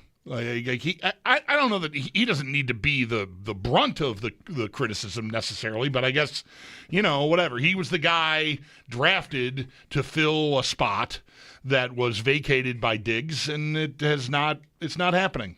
And I think what Smith is saying there is, I didn't watch the whole thing, so I don't know everything that he said, so I don't want to say I agree with every word of it, because I don't know every word of it. But the part there about Allen getting off of it quick, I mean, I think you see that. I don't watch every play, but I seek out some stuff. And sure, there are plays where he comes open, but you're gone already. The quarterback is not, he doesn't believe in you, is what I think I see there. And that's, Allen, I read one breakdown, the amount of times he used the word, maybe it was Joe Marino, how many times Allen said the word trust within the however many minutes of his post-game availability on Sunday. And it wasn't all about trusting, Keon Coleman necessarily, but trust his feet, trust what he's seeing, trust. Just there's a lot of trust talk. And right now, I think maybe that's a little bit of a tell. I don't think he trusts much that's happening out there in the passing game right now. That's how it looks to me. And he's not blameless in that. But, it's hard to, I think, drop back and expect something that doesn't happen regularly suddenly to happen for you, right? So if he moves past something quickly, I understand why, because it's not consistent. He doesn't trust it. That's the word. That's not how Allen's not saying that, but I'm pulling his use of the word trust out and saying I think that's a key element here. I don't think he trusts it right now. Enter Gabe Davis, right? Maybe, probably. Not necessarily over Coleman, but I'm sort of assuming that they use him this week now that he's healthy. I'm kind of assuming it. Is that much? Is that too much? Are you not assuming it? I'm not assuming it. I think trying to think back on, because Owen came home from the morning show saying Davis was a subject frequently, and like it seems like he might play. And I don't know, talking to Sale yesterday, I think the best evidence to support him finally being able to practice, like being taken off of the injured reserve and put on the actual practice squad, is that they fast-tracked Maxwell Hairston. I think if Hairston hadn't shown up and practiced and then played right away as soon as his window opened, I think we'd all still be going, oh, this Davis thing will probably be a process. But now that they fast-tracked somebody just last week, and it was a brand-new guy, not someone who had been in the system for 4 years before leaving for a season, now it's like Davis, sure, he could play because they fast-tracked the other guy. I'm not assuming that at all right now. It could have. I mean, he's eligible to play. He's on the practice squad. They could elevate him. But he's not in that 21-day window rule situation. That's right. You don't really need to do what they did with Davis until you might think he's ready. But you're saying sort of maybe it's more likely the other way around. I'm thinking he might be working himself into a spot where he could actually go play in an NFL game. And he's not there yet. Maybe. I don't know. Well, look, I mean, we might be splitting hairs because, of course, this game is important. I mean, they all are, but this is Kansas City. And if he's 100%, what if he's 90%? They might – we've been talking about wide receivers all the time. And your take is – and I guess mine, like they need help. Go get a guy. Well, there's a guy. Here's one that has produced for you, and he's right here. So I don't know if he needs to be 100%. He's not a rookie. He's not somebody that they have to be that careful with necessarily, if that's not unfair. Like if he's able to run and jump, let's go. I'm not against the idea, by the way. I just am not assuming that he's going to get right in. But I think at some point he will. I guess I more am from the standpoint of the offense is lacking. Yeah. And if they think so, like, why is he here at all? What were they bringing him here for at all? Depth? Yeah. Familiarity. In case of emergency? Yeah. And maybe we're there. We got there with Jordan Poyer pretty fast. We might be there. Yeah. I mean, Jordan Poyer is now on the official roster. Right. As is Jordan Phillips. And they're not messing around. And obviously went well enough last week. The mix, good thing that Poyer wasn't on the field for that one play that Hancock made. They did a good job of switching them in and out, although mostly it was rundowns versus pass downs, and that turned out to be a rundown, and Hancock was out there, but he made a touchdown-saving play that I don't know. Bishop athletically, I think, is capable of making that play, but I don't think anybody else back there is foot speed-wise, so, good thing. So maybe they'll get by like that. I don't know. I'm not against trying Davis. I just do not want I don't want him to show up and make a couple of plays and have everyone, they're fine at receiver. It's fine. Gabe Davis is here. I don't know about that. That would be a tough sell for me. If he does play, if he's active, it's probably over Shavers, don't you think? No, we talked about that yesterday. Special team. I think it's more Samuel is who comes out. I don't think Shavers comes out for Gabe Davis. I don't mean inactive, but like playing time, offensive snaps. Yeah, and you want Samuel for returns probably if you have him available. Maybe. I guess it could go different ways. Yeah. Are they going to deactivate Keon Coleman if they want Gabe Davis on the field? No. Who sits? No. It's Moore or Samuel, and maybe Moore is the odd man out. I think that's what I would guess. But those are the two guys that have been. Shavers has played them all. It's been Moore or Samuel when they've wanted to pull somebody out. So I still think if Davis were to get activated, that it would be one of those two, unless they go, an extra number there. But I'm not ready to predict that either. What are you ready to predict? The line? Are you ready for the line? I'm always ready for the line. Are you? Yeah. I got no hesitation on the line. And tonight's pick's an official pick. It's not just for show. It's not just for clicks. I'm aware. It's an official, Thursday Night Football is an official pick of ours. Yes. What is it, 7.5? Let me go look. The line coming up. Sal will be with us at 5. Mike Schopp and the Bulldog, WGR.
Welcome back. The Sabres are in Boston. Pre-game at 6. Paul Hamilton is there. He'll join us then. It's time now for The Line, presented by FanDuel, an official sports betting partner of the NFL. Bulldog told me earlier the Sabres are about the same slight favorite that they were on Tuesday against Columbus. Go figure. I thought that was ominous. They would have only been almost even money against Columbus. And guess what? Yep, minus 120. Minus 120. So Boston plus 100. Yipper. Even money. Easy to figure that one out. Yep. The Line, so on Thursdays at this time, we look at the football game tonight and some of our other favorite ideas for the weekend. I'll go back to how we talked with Joe Ostrowski last hour. I would be on the Ravens tonight. I always am on the Ravens. It's not the most confident I've ever been with them. But I think what should happen is they announce themselves to the rest of the AFC. Because I think when they're good, they're so good. And it's just a long time ago. Even, week 1, they looked like that, but they still lose the game here. And then week 2, they win big, but it's a struggle for a while. Then they go on their losing streak. If it was right, and I think it was, if it was right to think that that is a top team when everybody's on the field, it's not everybody, but then I think they should dominate in this game, and mostly on offense. That's really where I would expect it more, is Jackson to be clicking. Zay Flowers has a great matchup tonight. I like Likely, you like Andrews. Derrick Henry, of course. I'm on all the Ravens stuff. Ricard back. Ricard, yes. 35-1 to score. Likely plus 280. I like those. The total is 51.5. So you're at what, like 29-22 kind of a game? 29 implied. I would say I like the over, but mostly because I think Miami's going to score in this game. So I'll take them in the points. What did you say, 7.5? Yep. For the official pick, I'll take Miami there. And I like them because Baltimore, a big part of the thing with them has been their defense just is not what it was supposed to be, and injuries have been a big part of that. So it's really kind of a buster thing. I mean, Miami did get out of the mud last week and win, so it's not like they're coming from nowhere necessarily. Like if they'd been on some long losing streak or something, there'd be more bustery. But it's bustery in that I think everyone will expect what you're expecting from Baltimore. And I don't know. It's been a while since the guys played with them, and I'm not just assuming that they are going to be firing on all cylinders. I could see some rust there, and just how ready to be Lamar Jackson is Lamar Jackson. How mentally ready is he to do that himself? Whether his leg, does he trust it? So I'm a little leery of them. So I like Miami, and I like Tua to put up big yards, and receivers. I like Waddle over 100 and Achane for 50. I think they'll move the ball on this Baltimore team and score points. So anything you want to do with the over and passing stuff with Miami, I'd get behind it. 4 meetings, Dolphins and Ravens in the Jackson era. Total points 69, 32, 80, and 75. 3 games, 69 or higher in the 4 meetings, for whatever that's worth. 2 of the top 12 quarterbacks in NFL history in passer rating. Tonight? Mm-hmm. Top 12? Top 12 all time in passer rating. So Tua is 12th? Tua is 12th, tied with Tony Romo. Oh, nice for Tony Romo. So do I need top 13? Then no, I got 2 12s. I don't care about it at all, actually. Jackson is number 1 all time in passer rating. Doesn't include rushing. Number 1 all time. Mahomes is 3. Aaron Rodgers is 2. That's not a surprise. No, he was always very efficient. It skews modern. I mean, just completion percentage. Picks are way down in this era, whereas picks and that model, that ranking really penalizes interceptions. At least I think it does. So, the guys from bygone eras, have got interceptions, and therefore their numbers are way down compared to guys that don't throw picks. Peyton Manning is not in the top 15. Right. to that point, maybe. Steve Young was always the guy for passer rating, right? It was always Steve Young. And now he is 14th. And of the guys above him, only 3 are retired. Brady, Romo, and Breeze in passer rating. Those are 3 at the top. Mm-hmm. Deshaun Watson is 6th in NFL history in passer rating. Josh Allen, where's Josh Allen? 20th. Still good. Watson is still 6th, as bad as he was for. Was he not bad for more time than he was actually really good? No, he was not. I think I want to look to that question, but bad. So Browns, even if Houston, like they had a bad season, but I'm not sure how bad he was that year before he went away. But with Cleveland, how many games was it? How many games did he start for the Browns? Like 12? It's probably not that many. Yeah, that's right. And with Houston, like, he was one of those guys. 18, 19, 20, all good. Yeah. He started 19 games for the Browns in parts of 3 seasons, 6, 6, 7. But, I mean, how about 2020 Deshaun Watson? 4,823 yards, 33 touchdown passes, 7 picks. He probably ran like crazy as well. That's ironically though, that was a bad season. They went 4-12. So, and then he started showing up for practice as a safety for the scout team because he was not suspended when he was not playing. He hasn't played enough to have been bad for as long as he was good. But if he'd played all this time, which is counterintuitive, there's no way the way he was playing, he would have kept playing. Like they were going to do something to get him out of there. But years-wise, like calendar, like it's closer, right? He's been there since what has he been there since 21 now? 21's the year he sits out. So 22, 23, 24. This is his 4th full season there, and 17, 18, 19, 20. Yeah, all right.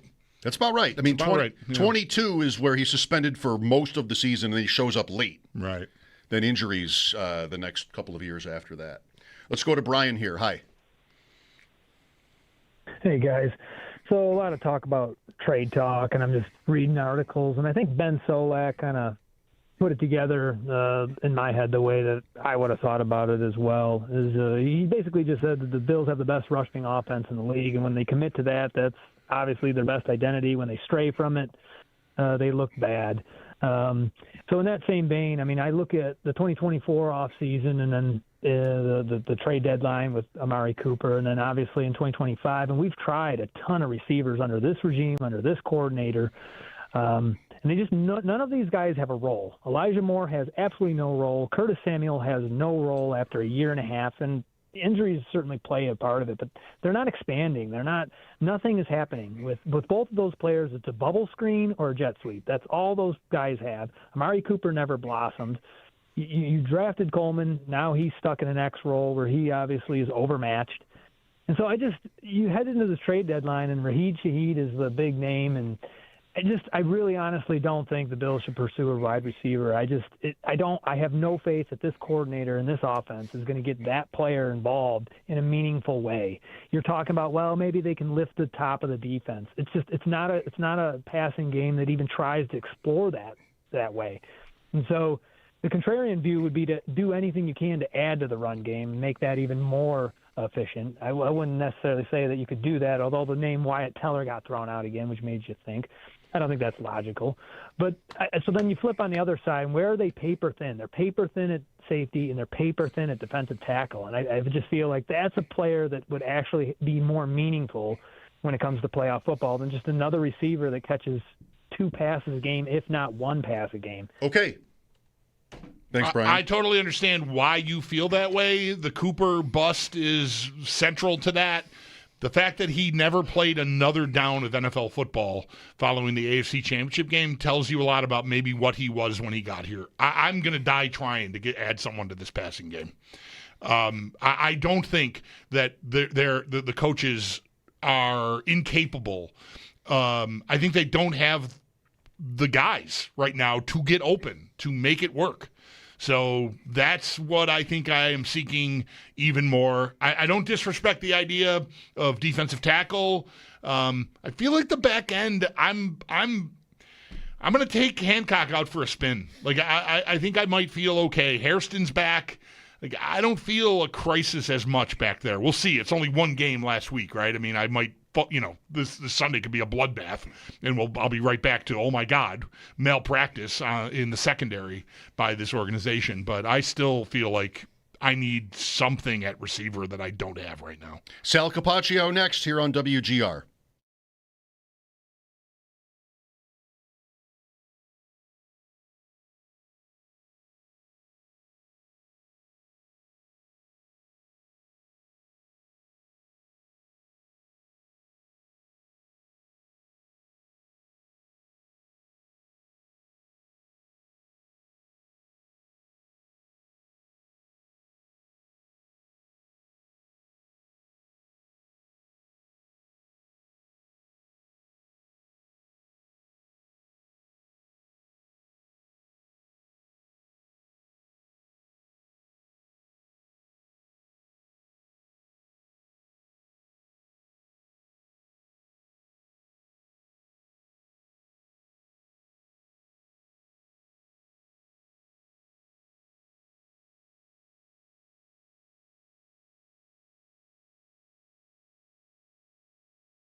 Sabres pregame coming up in just about an hour. The Sabres are at Boston. Puck drop at 7 p.m. In net tonight, all signs are pointing to Alex Lyon getting the start, and then Jordan Greenway set to make his season debut as Noah Ostlund is officially heading back to Rochester to make room for Greenway.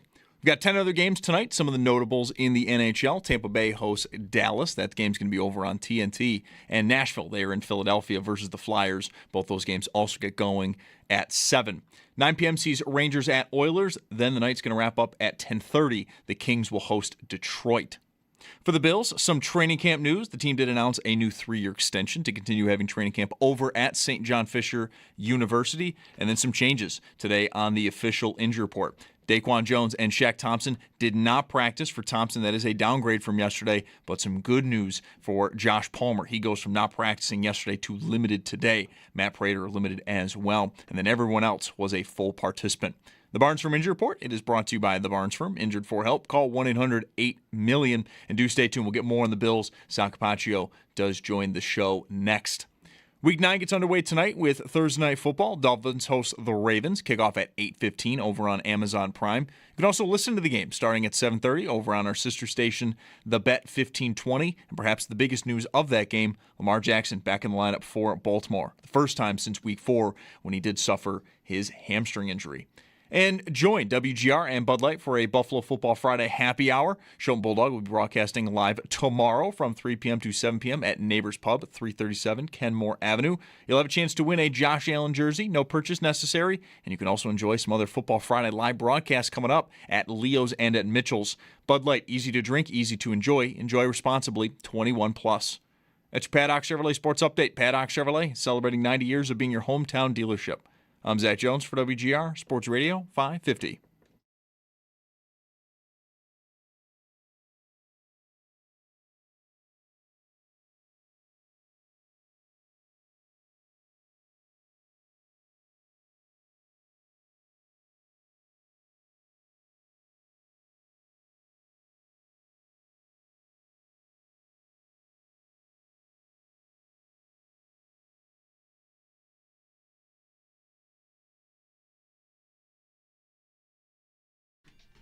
Welcome back. Sal Capaccio and I have some similar traits, but we're also different. And one way I think it would be true, I'm going to guess at this and then find out, where he and I are different. So last year, the World Series was the Dodgers and the Yankees, and I watched like none of it. I mean, just to me, either team winning was the same. It was just, corporate baseball was going to win either way, no matter who won the series. Not that Toronto is a small market, I know, but I like the Blue Jays, and this year I am riveted by it. I'm watching pretty much every pitch of the whole thing. All 18 innings in Game 3, went to Game 2, and I'm guessing Sal's watching it too, because Sal isn't petty like me. I'm guessing that you are not only watching the World Series, but really enjoying it, even though the Yankees are not in it. First part is right. Second part, I'm going to say I'm hate watching it. Okay. That's what I'm doing. Yeah, I am watching it because I really enjoy, the theater of it is what I love. Yeah. And honestly, like the other night, the 18-inning game, just some amazing baseball, and I respect that a lot. And I do like a lot of the individuals. I don't like the teams. Obviously, being a Yankee fan and the Blue Jays and the Yankees, you can't get there. And then there's a historic rival between the Yankees and Dodgers, of course. But man, I've always been a Vlad fan, and I've always been a Bichette fan, and watching these guys come through Buffalo has been really cool. And unfortunately, they play for this other team that I can't bring myself to root for, but I like watching them. And man, I'm a big Freddie Freeman guy, and Ohtani is amazing to watch. So I hate watching it from a team standpoint. I'm loving watching it from a baseball standpoint. Are you hoping the Dodgers win? I think so, but I think I've made peace with the Blue Jays winning it and thinking that's cool, and it's all right. You know what I mean? Either way. Yeah, exactly. I think I've made peace with it. It reminds me a little bit of when the Cavs won their title. I never wanted Cleveland to win a title in anything before Buffalo. And we're like this same type of city, Rust Belt, right, on the lake. Neither city has ever won anything. You can't have it before us. I'm jealous. But you know what? When it finally came time, I'm like, come on, this is cool. Let's watch this happen. I'm really glad for that. Yeah. And I was cool with it. I fell hard for Cleveland that time because of what I felt was camaraderie, kinship with the city, with their sports fans. And so I feel the don't want you to get one before me thing. Like I feel that way about the other AFC quarterbacks.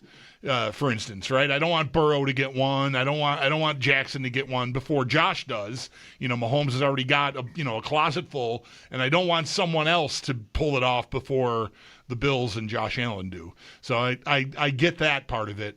What I'm learning watching this World Series, and I don't remember watching or not watching last year's Dodgers-Yankees series. I don't really remember anything about it. But what I've learned through these baseball playoffs, and really for me, I guess it was getting back to Fenway this summer like I did for just one game. You said the word theater. I mean, the whole playoffs. I think regardless of who's in it next year, I think I'll be saddled up to watch. I'm not telling you I'm watching all 18 innings. I didn't watch all 18 innings of this game, and I was, emotionally invested in Toronto's outcome. But I think it provides something that no other sport really does. Just every single moment, every pitch, the fans like covering their eyes. It just really brings something that football and hockey, for me, my other two big sports, just really don't provide. I love that. Yeah, baseball. Playoff baseball is pretty intense. Every pitch, you're right. And sometimes you get a blowout. Like I think we've had one or two here in the World Series and the Championship Series, and it's not as intense. When you have even a 2-run game, like it doesn't matter. Guy 6th inning, 2-run game, guy comes up to play. Like every pitch matters, and getting ahead of the count and all of that. I love that part of it. For me, football's like this when I'm on the sidelines. Like I'm dialed in on every play. Now, throughout the course of a game, it's like, okay, there's ebbs and flows, but okay, 2nd and 10, what's going to happen here? And they need 3 yards. If they don't get it here, what do they do on 3rd down? And it becomes really intense like that. And there's just that ratcheting up of every moment, every play. And I think baseball, because there's such a lull between pitches, and it's there's not a lot happening, I think that even makes it more so for that sport. These Dodgers fans covering their eyes can shut it. If the Bills win a Super Bowl and they're in the playoffs next year and they're down 14-3 in the 3rd quarter, I'm smoking a cigar. Like I just stop it with your anxiety. These Dodgers fans that just constantly win. Anyway, injury news. So there are a couple of changes today, right, Sal? Yeah, a couple changes today. So Shaq Thompson, it appears, he is dealing with a hamstring injury. Remember yesterday we said it was vet rest was told to us by Sean McDermott he'd be out for vet rest, and then all of a sudden he appeared on the injury report with a hamstring injury. But he did do some media yesterday, which I thought was encouraging, but he didn't practice today with that hamstring injury. So we'll see where it goes tomorrow. I'll have Sean McDermott on the Extra Point Show tomorrow, and we'll get an idea maybe of if something is serious enough to hold him out of the game on Sunday or what that looks like. Matt Prater, we had a lot of talk yesterday about him limited again with the right calf, so that is something to monitor now. It is something to monitor and look at. But limited means he did get work in today, so that's encouraging. But who knows what happens, by the time the weekend comes around. And then Josh Palmer, the encouraging news is he was back on the field. Now, it is Thursday. He's only limited after missing a day yesterday. It feels to me like maybe this is something that you're maybe a week away, right? But we'll see. Maybe he felt really good today, and tomorrow we find out that, they're going to see how it goes through the weekend before making a determination. It's wild how quickly things can change. Shaq Thompson not practicing with a hamstring injury 3 weeks ago on the same injury report where Milano and Bernard both practiced full, probably doesn't even barely get mentioned on our shows, right? And here we are, fast forward a few weeks, Bernard and Milano practicing full. Shaq Thompson, I know, Sal, we talked about it yesterday, and I heard you again this morning that, maybe he's in a spot to have a much bigger role here, depending on the matchups. Maybe it's, down and distance, specific passing situation versus running situation. I do think there is a lot to be said for having Bernard's athleticism on the field against this opponent. But it's just funny how quickly Shaq Thompson has become, highlighted on an injury report where the two staples of the linebacking core both seem tracking like they're fine to play. So prior to the game in Carolina, Chris Brown and Eric Wood were telling a story on how they were speaking with Anish Shroff. Anish is the play-by-play man of the Panthers. And they said something along the lines of, yeah, Shaq Thompson, because Panther, and they would know who he is. They were talking about him. And Chris and Eric said something like, Shaq Thompson has been our most consistent linebacker in Buffalo. And Anish kind of rolled his eyes like, wow, that's not good. And I understand that from that standpoint. And I'll tell you, when they signed him back in May after the draft, I was like, okay, depth guy, veteran guy. They love having veteran guys around. Kind of really helps. Push guys through. They know how things are done, the operation. So push guys, through camp and all that, and then they'll let them loose. And then as training camp, even as spring workouts went on and OTAs and minicamp, I think I even came on here with you guys going, I think he might have a bit of a role here. He's got a shot to make the team. Then when it came time for training camp preseason, I'm like, oh, Shaq Thompson's playing on this team. Like they have designs for him. He's playing, and he was doing a lot of things. Now that's different than saying he was doing them well. I could tell that they were having a plan for him. I'll go back to Sunday now. I mean, he was good. He was good. Yeah. He did everything he was supposed to do. He's in the right spot. And this is against, though, a really, really terrific run team where a guy like Shaq Thompson can help in that regard. This game is different. This is not a team that's going to bully you running the ball the way that Carolina wants to. And in fact, Isaiah Pacheco's probably out. They'll use Kareem Hunt, and that becomes a bit more of a power game. They'll use Brashard Smith, so he's got obviously a lot of different traits to him. But this isn't the same team. This is a team here that's going to have a lot of athleticism on the field, a lot of speed on the field. Patrick Mahomes is going to be a scrambler.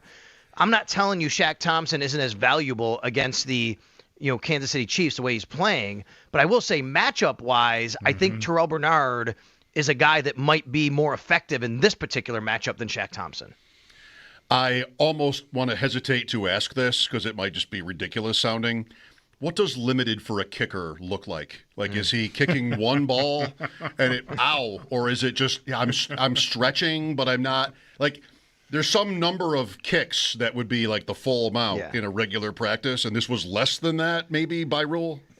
Essentially, Mike, that's right. I mean, essentially the rule is if the player does not take 100% of his normal reps due to any sort of injury he's dealing with, you have to list him as limited. So that's what it is. So whatever that normal amount would have been, if they said, hey, we're going to back off him for a few, I don't even know if it has to be a certain, like, I'm not going to tell you, like, they have a 150 kicks in a practice or even 25 kicks in a practice, but he just didn't do what he normally would do, but he still got some work in, they're going to call him limited. Okay. Well, they didn't sign anybody, and there's no Bass update, right? No Bass update. They didn't sign anybody. And I would say you could also look at it as this. He could have done all his kicking work and not done kickoffs, or vice versa. Yep. He could have done kickoffs and no field goals. That could also be something where you could list somebody as limited. All right, well, not that you need my help, but put on your list to ask McDermott about Tyler Bass. I will. You kind of want. Well, we might find out something tomorrow. Well, Tyler Bass, by the time he joins me. You're right. If he comes on and tells you he's out for this game, then naturally you're going to find out something because they're either going to sign a guy or Bass is going to be kicking on Sunday. You might need Prater for both equally. Like, it's not just if he kicks off but not kicks, for points. It's not good. You have to have him for both unless it's Ray Davis time or something like that. But I doubt you're going into the Chiefs game with Ray Davis kicking off. Me too. You get somebody else. I don't think that's happening if this guy's not healthy. Yeah. Sal Capaccio on the West Her hotline. Yesterday when we talked, you put Gabe Davis being not quite activated per se, but up a step on the practice squad as the number one development from the day. How likely is it to you that he plays Sunday? If I had to get a percentage, I would probably say 25%. And that would normally be lower in this situation, right? Normally I'd be like, yeah, he ain't playing. Like they're gonna ease him back in. I am totally gun shy of that now because of what happened with Max Hairston last week, to be honest with you. Like the fact that they did that with Max Hairston, they fast tracked him so quickly. Like he was. I mean, this guy was in this huge brace just a few weeks ago working with a trainer. And then 2 weeks ago, right before they go to the bye, he's still out there with a trainer. And then all of a sudden, bam, they've activated him to the they IR to return. He's going to practice. And you're like, okay, that's cool. Going to get some work in, give him a little time. Then, bam, he's activated on Saturday. And then, boom, he's out on the field of the second series of the game. You're like, wow, okay, 44%, I think, of the snaps, whatever it was he was on, makes me say, I'm not discounting Gabe Davis playing. I still think it's less likely because I just think of history. I don't think that the Max Hairston situation outweighs most of the history of this kind of thing. But I do think it moves the needle a little bit more for Gabe Davis to possibly play. I feel like if you didn't just say it, with Hairston, there was more urgency. Yeah. Well, or there was, let me put it this way instead. There was urgency to get him out there. And, they got through it and it went well. How much urgency might you think they feel on Davis or just at the wide receiver position? I know it's all we obsess about, but do you think the Bills, is this a somewhat maybe similar thing where they're looking for an answer, and if he's physically able, let's go? I do. Yes, I would say this, Mike. I don't think that they put him on the practice squad and have him doing what he's doing now without the intention at some point to be on the 53, right? I think that's going to happen. They used one of their 8 IR to return on him. I think that means he's going to play. And that signals to me an answer to your question, which is the urgency to find somebody and to help. I guess the question is that now? And I think, though, that if Gabe Davis is really healthy and he can play, I think he plays. This is, to me, more about his health and is he ready to play in a game? Right. Same thing with Max Hairston. If they're not going to put him on the field if he's not. But if he is, yeah, I think it could warrant it, where I think they're looking for some answers. They're looking for some solutions here, especially considering the trade deadline is 2 days after the game on Tuesday. Maybe you want to do it if he is healthy and say, okay, what does this look like if he's on the field? What does a world with Gabe Davis as one of our X receivers look like instead of, Curtis Samuel, whoever it's going to be? Yeah, I think there could be some urgency to see what that looks like, but they would never trump his health because of the urgency. Right. Yeah, I just wonder how ready he is to go play an NFL game. It's been a long time since he's played an NFL game, and he's only just started practicing with them yesterday. So and I know the Hairston thing happened. We talked about this a little earlier, and the Hairston thing is it's okay. Be careful, because we all would have thought he would take a couple of weeks of ramp up, and it didn't. And they certainly know Davis, and he knows them, and there's a familiarity there.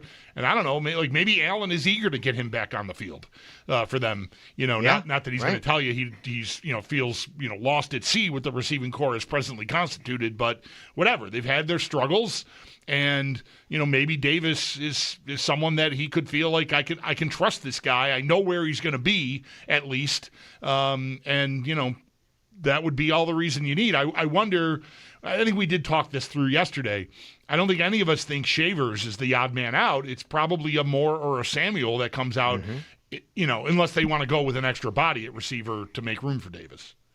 That's right. And it could be just carrying all 6. You don't have to. Right. If Joshua Palmer's out, you couldn't have 6 active. They've had 6 active this year. You just have to make other decisions around the roster, especially if a guy like Shaq Thompson is down, let's say, right? Okay, well, there's another open roster spot somewhere in the roster. And if you want Gabe Davis, you don't have to just say somebody's got to come out of the lineup. You could have 6 receivers active. They've done that this year. Yep. So, but I do think that if you're going to replace a receiver with Gabe Davis, it wouldn't make as much sense with Tyrell Shavers because Gabe isn't going to play special teams. What could happen, though, is it could be Tyrell Shavers out and someone else around the roster plays that position, right? If that's going to be the case, because with Maxwell Hairston playing now, maybe that gives you a little bit more flexibility. It's something else you want to do also on around the roster with special teams. We'll dig into the matchup tomorrow when we talk. There's been so many of these. This is the 10th meeting since COVID between the Bills and the Chiefs. What's left to say, but every one is different. What do you think tonight, though, Sal? So Lamar Jackson is back for Baltimore. They're a 7.5-point favorite. I feel like it sort of makes sense to me. This would be when the Ravens, if they're going to get off the mat, sort of re-announce themselves to this season. Like, we're still here. And the division is open. Like, they shouldn't be lying down at this point with more than half the season left. Do you see that kind of thing, or are they too troubled by injuries or whatever else to put it down a performance like that? I mean, you would know this better than me, Mike, that I think I read they are still the favorite to win the division, right? Yes, Are they the betting line favorite? They are, yes. I mean, I think that speaks to exactly what you're talking about. If you're the Baltimore Ravens, you're thinking this thing is still very much there for the taking for you. They are 2-5. the leader of the division is 4-3, right? I mean, like, it's a 2-game lead. Not even half the season is over yet. And the 2-game lead is a team called the Pittsburgh Steelers, who, oh, by the way, they haven't even played yet. They play them twice. They play the Steelers twice, once in December and once in January. You look at their schedule: Miami tonight, Minnesota, Cleveland, New York Jets, Cincinnati, and then you get Pittsburgh. You could absolutely go on a run here. The Steelers have the Colts coming up this week. They could lose that game.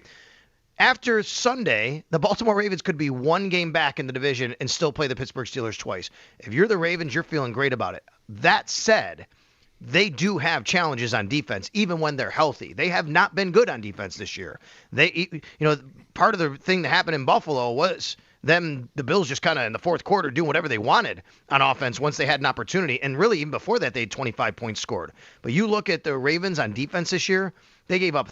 Now, a lot of it was, I know they've been injured, but 38 to Detroit, 37 to Kansas City, 44 to the Houston Texans. Yeah, they should be encouraged because they're getting healthier. They were much better last week on defense. That's right. I agree. And now you get Lamar back. So, yeah, that's for sure. Now, Miami, on the other hand, boy, I mean, I think you take last week's win and say, okay, we can roll a little bit here. But I just think they're such a hot and cold team, and they can be boom or bust at any time. I give Miami a fighting chance tonight. I think Baltimore wins the game.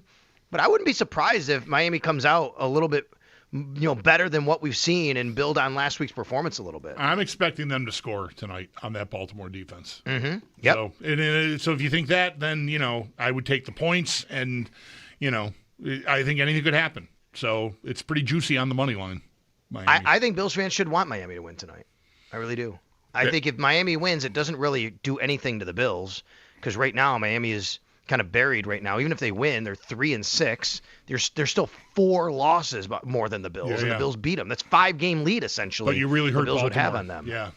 Yeah, Baltimore now though you have Barry Baltimore. That's right, Barry Baltimore. Make them 2-6, because if Baltimore starts to get hot, you could be staring at like a 2-3 seed at the end of the year between the Baltimore Ravens and the Bills or something like that. The Dolphins' next game is against the Bills next Sunday. So they have a little extra time off before the Bills go down there. Then they go to Spain. Good thing you're not going Bulldog on that one. Oh, I wouldn't be able to drive. You'd be accosted at the gate. I wouldn't be allowed to rent a car. Good thing you're not going to that one. They play Washington in Spain. Customs, I might just be. That's right. That's it. That's where they get you. We got you. Right, customs. They don't let you get away first. I've heard. Sal, thanks. We'll talk tomorrow. All right, guys, you got it. Thank you. That's our dude, Sal Capaccio, on the West Her Hotline. His appearances are always brought to you by New York's only outlet liquor. When you need to stock up, it's the place to buy a case. What's your outlet? That's the guy right there. That's him. I have an outstanding, for folks who don't know, I have an outstanding speeding ticket from a trip to Spain summer before last. I've not paid it. I've been notified twice about it. Should we let him drive off first? Or just take care of this right now? Don't let him leave the airport. Mike Schopp and the Bulldog here at 803-0550. Plenty of time for your calls between now and Sabres pregame at 6, Buffalo at Boston tonight. This is WGR.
They're at Boston tonight. Puck drop at 7. All signs pointing to Alex Lyon getting the start in net. And Jordan Greenway is set to make his season debut tonight. The team did announce Noah Ostlund heading back to Rochester to make room for Greenway. We've also got 10 other games tonight. Some of the notables: Tampa Bay hosts Dallas. That game's going to be over on TNT. And Nashville is in Philly versus the Flyers. Both those games also get going at 7. Then the night will wrap up at 10:30. The Kings will host Detroit.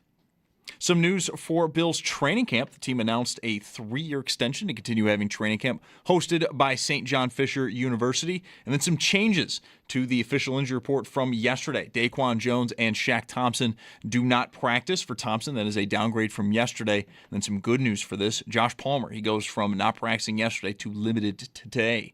Matt Prater limited as well. Everyone else was a full participant. Sal Capaccio has more on the injury report. And the injury report, Barnes Firm, is brought to you by the Barnes Firm. Injured for help, call 1-800-8-million. Week 9, though, will get underway tonight. It is Thursday Night Football. Dolphins host the Ravens. Lamar Jackson back in the lineup for the first time since Week 4. Kickoff at 8:15 over on Amazon Prime. You can also listen to the game starting at 7:30 over on our sister station, the Bet 1520. It's your Paddock Chevrolet Sports Headlines. Paddock Chevrolet celebrating 90 years of being your hometown dealership. I'm Zach Jones for WGR Sports Radio 550.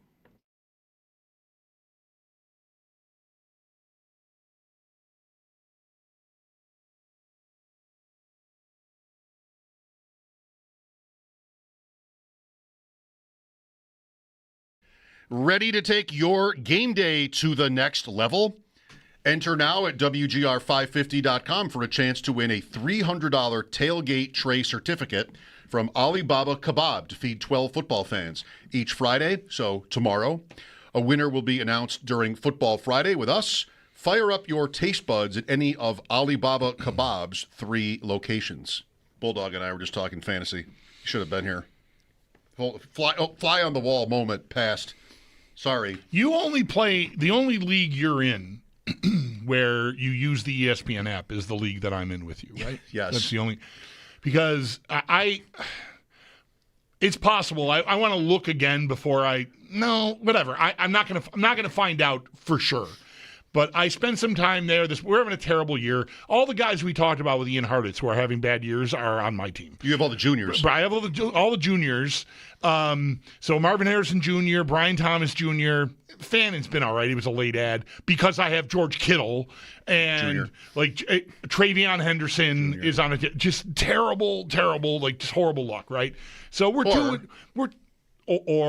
just bad drafting. I mean, it's not all luck. I was wrong to take Brian Thomas Jr. Yes, it turns out you were. Oh, shut up. So was I. Right. Many times. All right, fine. I'll own whatever. Terrible I was just drafting. kidding. I know. I hate my team. And, guys who were supposed to be good aren't good. So I would say that feels like more bad luck, but whatever. And I know you're just fooling around. But so I need a kicker. My kicker's on bye. We're 2-6. My first thought before I even opened the app was, am I even going to bother?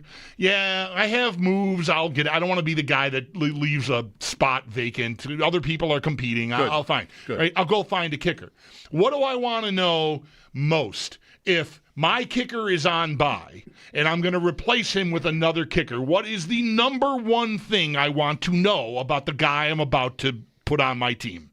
There's 2 for me that are equal. Okay. Is one of them, when is his bye? Yes. Okay. I think that for me, that's the most important. What's the other one, just in case, because I'm not that experienced? People might not realize or remember or care at all about this league that Paul, who runs it, limits your transactions to like 7 or 8 for the year. Otherwise, you just stream a kicker every week. Right. And you have to pay like $2 or something to do it. Right. So, yes, you want a kicker that has already had his bye week, and you want to know if they're injured. Sure. Okay. Right. This ESPN fantasy app. Yes. There's the guy. Okay, there's the name. I click on the guy. There's stats and there's some graphs and there's some charts. Yep. Mm-hmm. And there's recent performance and whatever. How do you not have in like red letters somewhere there bye week?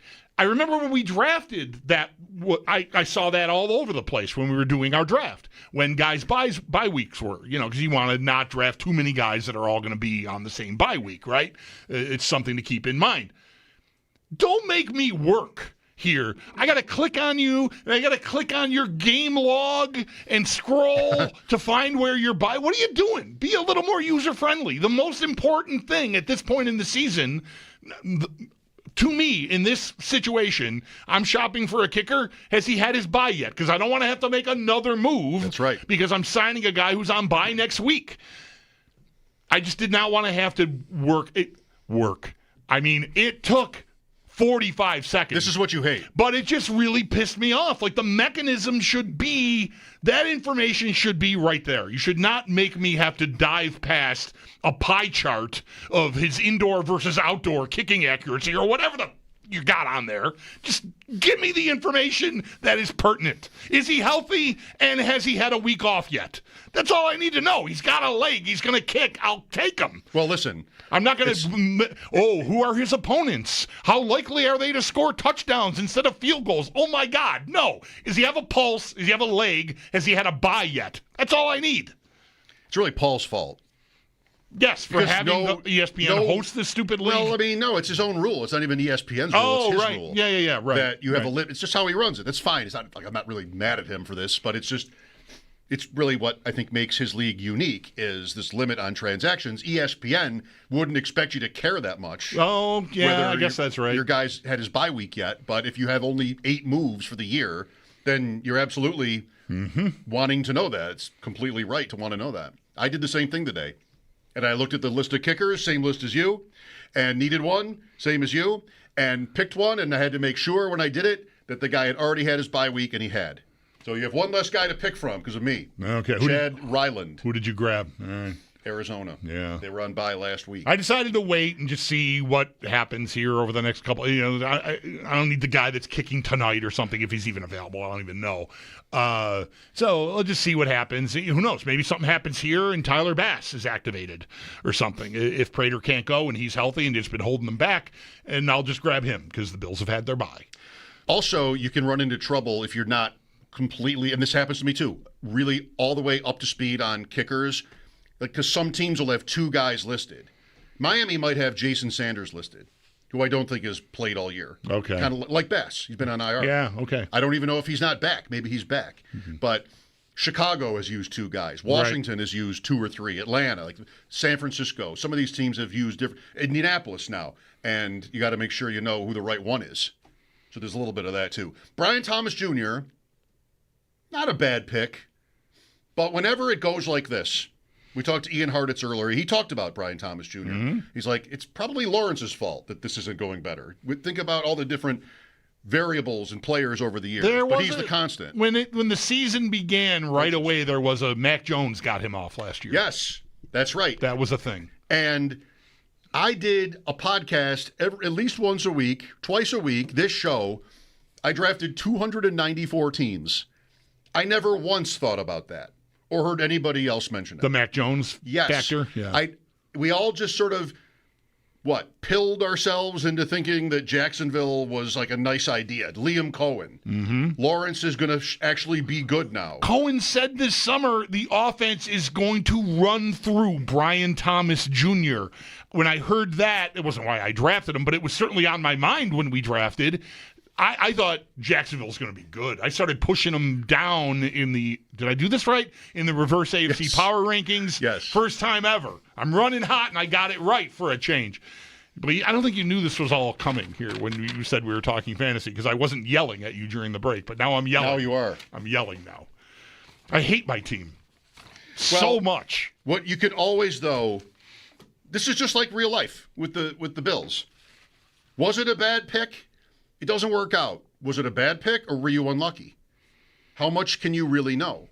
Who else was available? Was Keon Coleman a bad pick? I'm not to say that we have to be there already, but was he a bad pick? Well, you could have picked Ladd McConkey. You also could have picked Jalen Polk. Right. You also could have picked Javon Baker. You could have picked 10 other guys. Xavier Legette. Yeah, like you could have done a lot of different he was gone things. by the time you picked. You could have picked Cooper DeJean, right? Yep. I mean, there's always And numerous examples, dozens, hundreds of examples. You can always do that. How do you decide? I mean, I can go all day on this subject, whether it's fantasy or not. How do you decide whether it was a good pick, a bad pick, unlucky, lucky? What determines that? I mean, you've got to be able to develop too.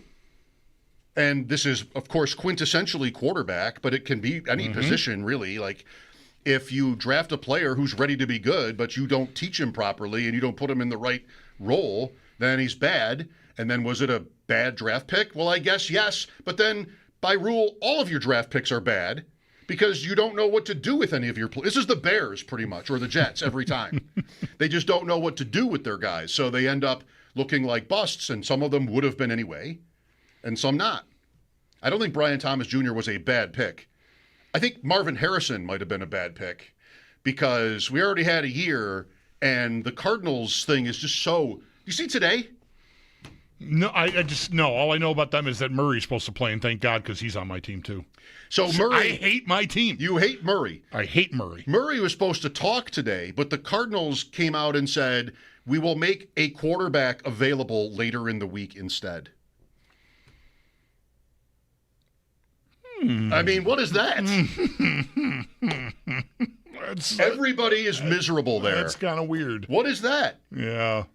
Now he's maybe not. This sounds like Lamar sometimes, like the last week. Oh, well, actually, he was running the scout team. Okay. How come we didn't know that? Like, what's going on? So I don't know if Harrison was the same as Brian Thomas. And Henderson. Yeah. Henderson came up with Ian. And, I'm guilty on one big team of drafting Henderson above ADP. That just feels really stupid because Stevenson is still there. But you just do your best. You put just like Brandon Bean would in his real life job. You put the puzzle together. Yeah. Different coach. We're just guessing at what a coach's instincts would be. We're still only halfway through the season. And a guy like that, I think, could still pop. But, Mike Vrabel wasn't Ramondre Stevenson's coach, so why would he want to go with Ramondre Stevenson, who always fumbles and is not efficient? It's a new day there. They'll go to the young guy. And they didn't. Right. And then Stevenson fumbled at the goal line twice, and they still went with Stevenson. Yeah. So you can't really predict that. Is there – see, you're the wrong person to ask. But now I'm curious because you said that about Marvin Harrison Jr., and I respect that because we also picked him – is there a mechanism here anywhere where I can find out where I drafted these people? I don't know. I could probably tell you because I'd like to know where in the process. Because if we reached for him because they're like, oh, that's going to happen this year. Who are your quarterbacks? Murray and Hurts. So you probably pick Hurts 1, yes. Thomas 2, Murray 3. Harrison 4 to stack him. That's my guess. But the draft board, those charts you hate, it's probably in there. Yeah. You probably still access that. Yeah. That'd be my guess, though. The stack. Yeah. I definitely thought about the stack. There's no question about that for me. Which isn't as big a deal in a league like this as it would be in a tournament because there are just 10 teams. Right. You don't have to have the receiver right. I did the same thing with Washington. Daniels and McLaurin. I did the same thing. How's that going? I have Daniels, McLaurin, and Krosky Merritt on that team. How's that going? That sounds like a great plan. Oh, when they play, you got to play them. At least Daniels, that's true of. Maybe he'll bounce back. That's Sunday night. Seattle at Washington is Sunday night. Is that interesting? No. Really? I kind of like it. No. I kind of like it. Sabres and Bruins, is that interesting? Pre-game coming up at 6, yes? We drafted Marvin Harrison Jr. 56th overall. So 5th round. 10 teams. And so maybe Kittle in the 4th or running back. Yeah, probably. That's probably, that makes sense. It's way down at the bottom of the page, but it is there. It's less of a bad pick if it's later. Kittle was 36th. 3rd. Yeah. Sabres and Bruins pregame at 6. Paul Hamilton joins us then. Mike Schopp and the Bulldog, WGR.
Just in time. I just had barely enough time to go into that ESPN app and pick up all the kickers.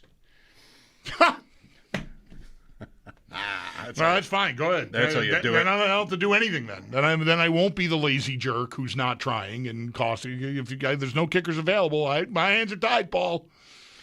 If you're wondering, yes, blocking is fine. You can't do it at the expense of your best chances of winning, but you get to a point in a season when you really have to win. And I had one last week where we have waivers on Wednesday night and Sunday mornings, and the guy neglected to pick up a quarterback on Wednesday night. He put it to Sunday. And I had a team where I had like 2 or 3 guys who were out for the year. Like, it just sort of fell right.